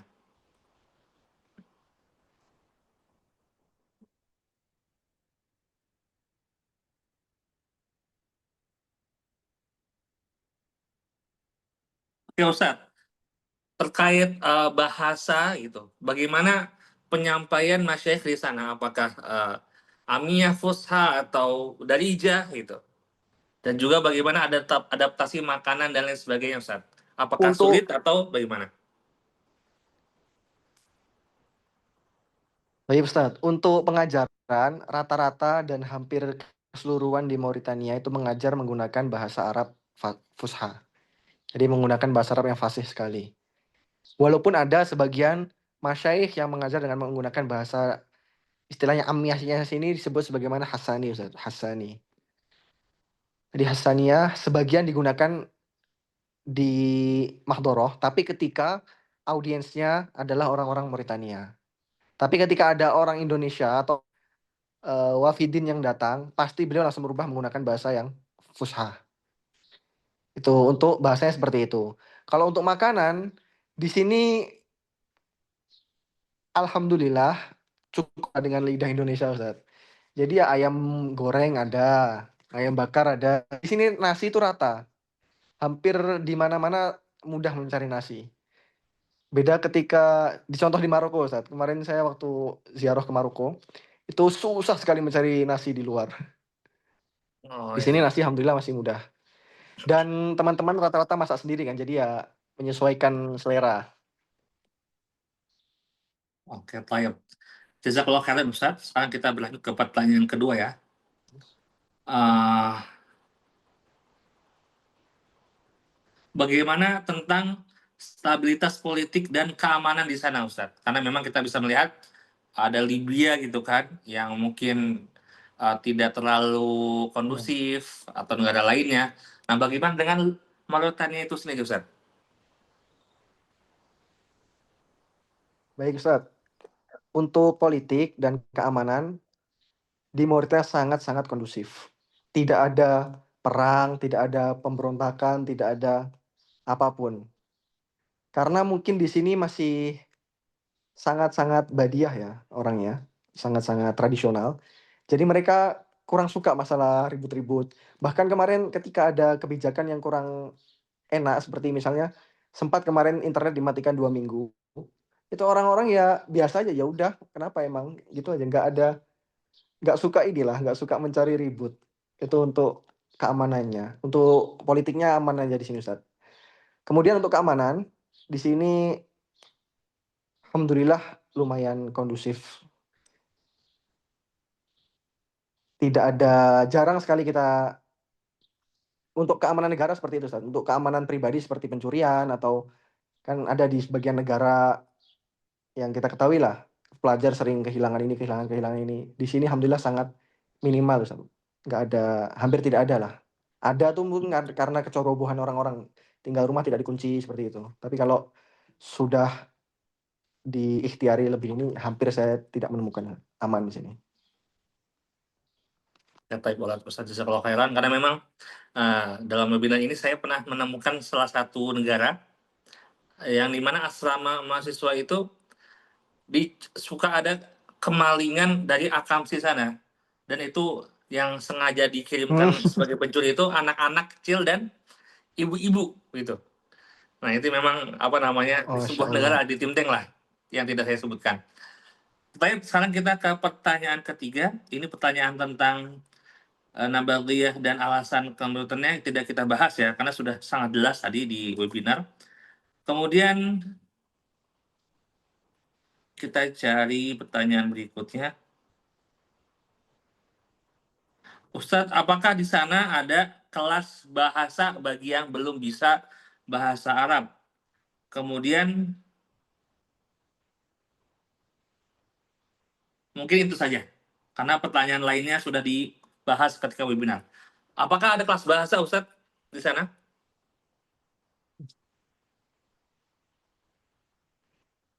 Ya, saya dapat pesan dari teman-teman kemarin, berhubung pertanyaannya seperti ini. Sebenarnya di sini membuka kepada siapapun untuk belajar, silahkan marhaban gitu. Tapi pengalaman kita, ini kita bukan batasi Ustaz, tapi pengalaman kita menyarankan untuk orang-orang yang mau ke Mauritania adalah ada orang-orang yang minimal di tahap bahasa Arab sudah mutawasid ke atas. Kenapa? Karena di sini tidak menyediakan kelas bahasa sama sekali. Dan para masyayikh mengajarnya tidak seperti di tempat kita dengan papan tulis pelan-pelan seperti ini tidak ada. Dan juga tidak ada tarbiyah. Mana tidak tarbiyah itu kan ketika contoh di tempat Ustadz kan dibimbing satu persatunya, nanti gini ya, kamu belajar gini, nanti waktunya ini, sekarang waktu belajar, sekarang waktu ini. Di Mauritania tidak ada. Jadi memang orang yang membawa dirinya sendiri dan dia sudah tahu dia ke sini mau belajar apa. Oh, saya mau belajar nahwu, kitabnya ini. Oke. Tapi ketika dia belum ada pengetahuan sama sekali tentang itu, di sini biasanya Ustaz, dia akan kebingungan. Oh, saya mau belajar apa ya? Akhirnya pulang nggak membawa apa-apa. Ada sebagian teman-teman kita dari beberapa negara itu sudah 7 tahun di sini, itu keberangkatan dengan kepulangan itu tidak berbeda banyak Ustaz. Jadi ya bahasa Arabnya masih belum lancar ya, seperti itu. Jadi kita menyarankan untuk sudah lancar bahasa Arab lah, paling minimal bahasa Arabnya sudah lancar. Minimal dengar penjelasan paham, walaupun takalum dan kitabah belum terlalu lancar. Gitu Ustaz. Kata ya. Dan kemudian untuk apa berikutnya, Ustadz, apakah ada peluang belajar ke Syekh Falkebah? Oh ya, Syekh Ahmad Fal, beliau itu Ustaz, itu Syekhul Mahdharah Nabawiyah yang saya sebut tadi. Oh, ya. Beliau pimpinan Mahdharah Nabawiyah. Beliau untuk dars umum itu sudah ada masih ada. Beliau sekarang darsnya Riyadhus Shalihin, Bulughul Maram, Mukhtasar Khalil. Terkadang beliau masih buka Maroqi, Uqudul Juman juga masih buka. Itu dars umum. Tapi untuk baca sendiri beliau sudah tua, jadi sudah nggak munasib. Tapi kalau dari umum seperti itu ada. Tapi untuk bertanya, beliau buka 24 jam. Bahkan setelah sholat kita salam, Syekh mau nanya gini-gini bisa. Jadi walaupun kita tidak bisa belajar langsung pada beliau, sering sekali saya lihat teman-teman membawa ibarat kitab. Syekh ini apa maksudnya? Syekh ini ketika gini maka gimana? Itu beliau sering sekali masih teman-teman di sini.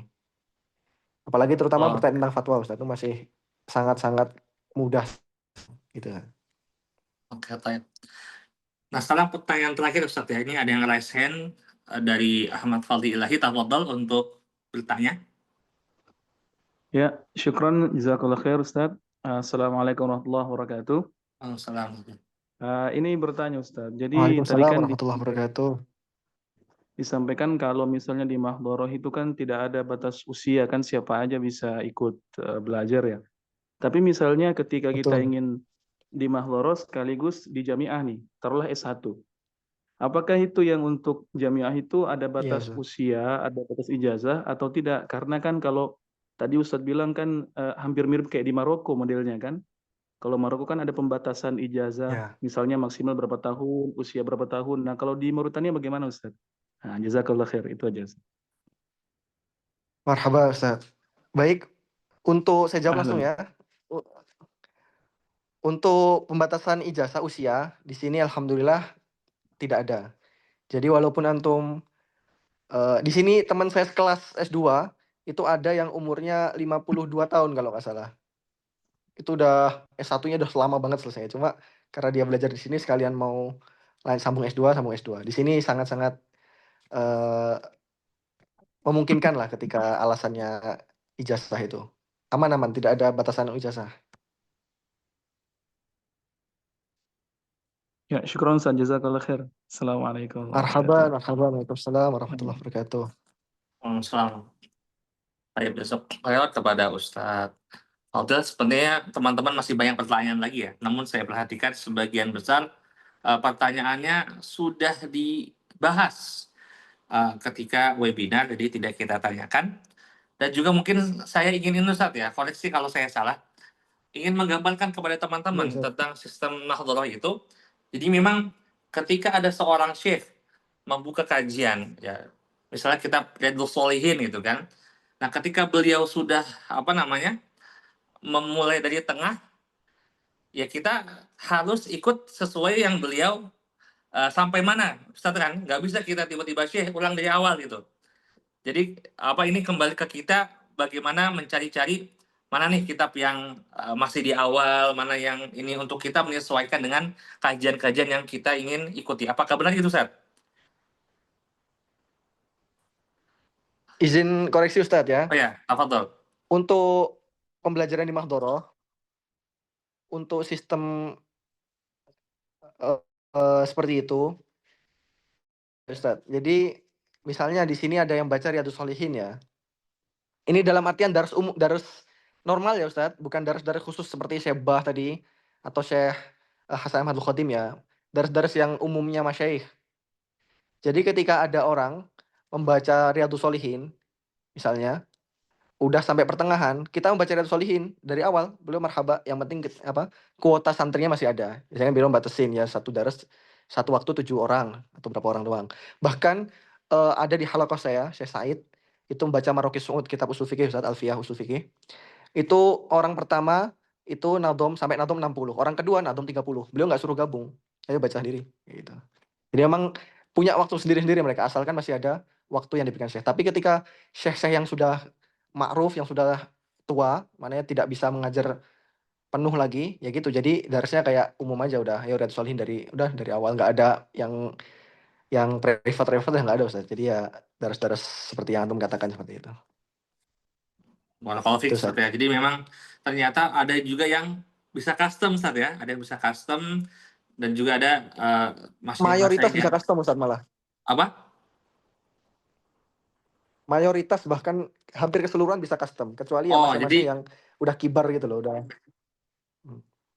jadi memang ini ya yang udah tua konteksnya baru bagi mereka nggak bisa. teman-teman ya yang baru datang ke Iya. Mauritania, jangan khawatir nanti ketinggalan atau bagaimana karena memang mayoritas dari sana custom Ustaz ya, custom dan itu apa Betul, Ustaz. namanya kita bisa menyesuaikan sesuai dengan sampai mana kita ingin memulainya. Jadi kalau kita dari awal, kita bisa memulai dari awal.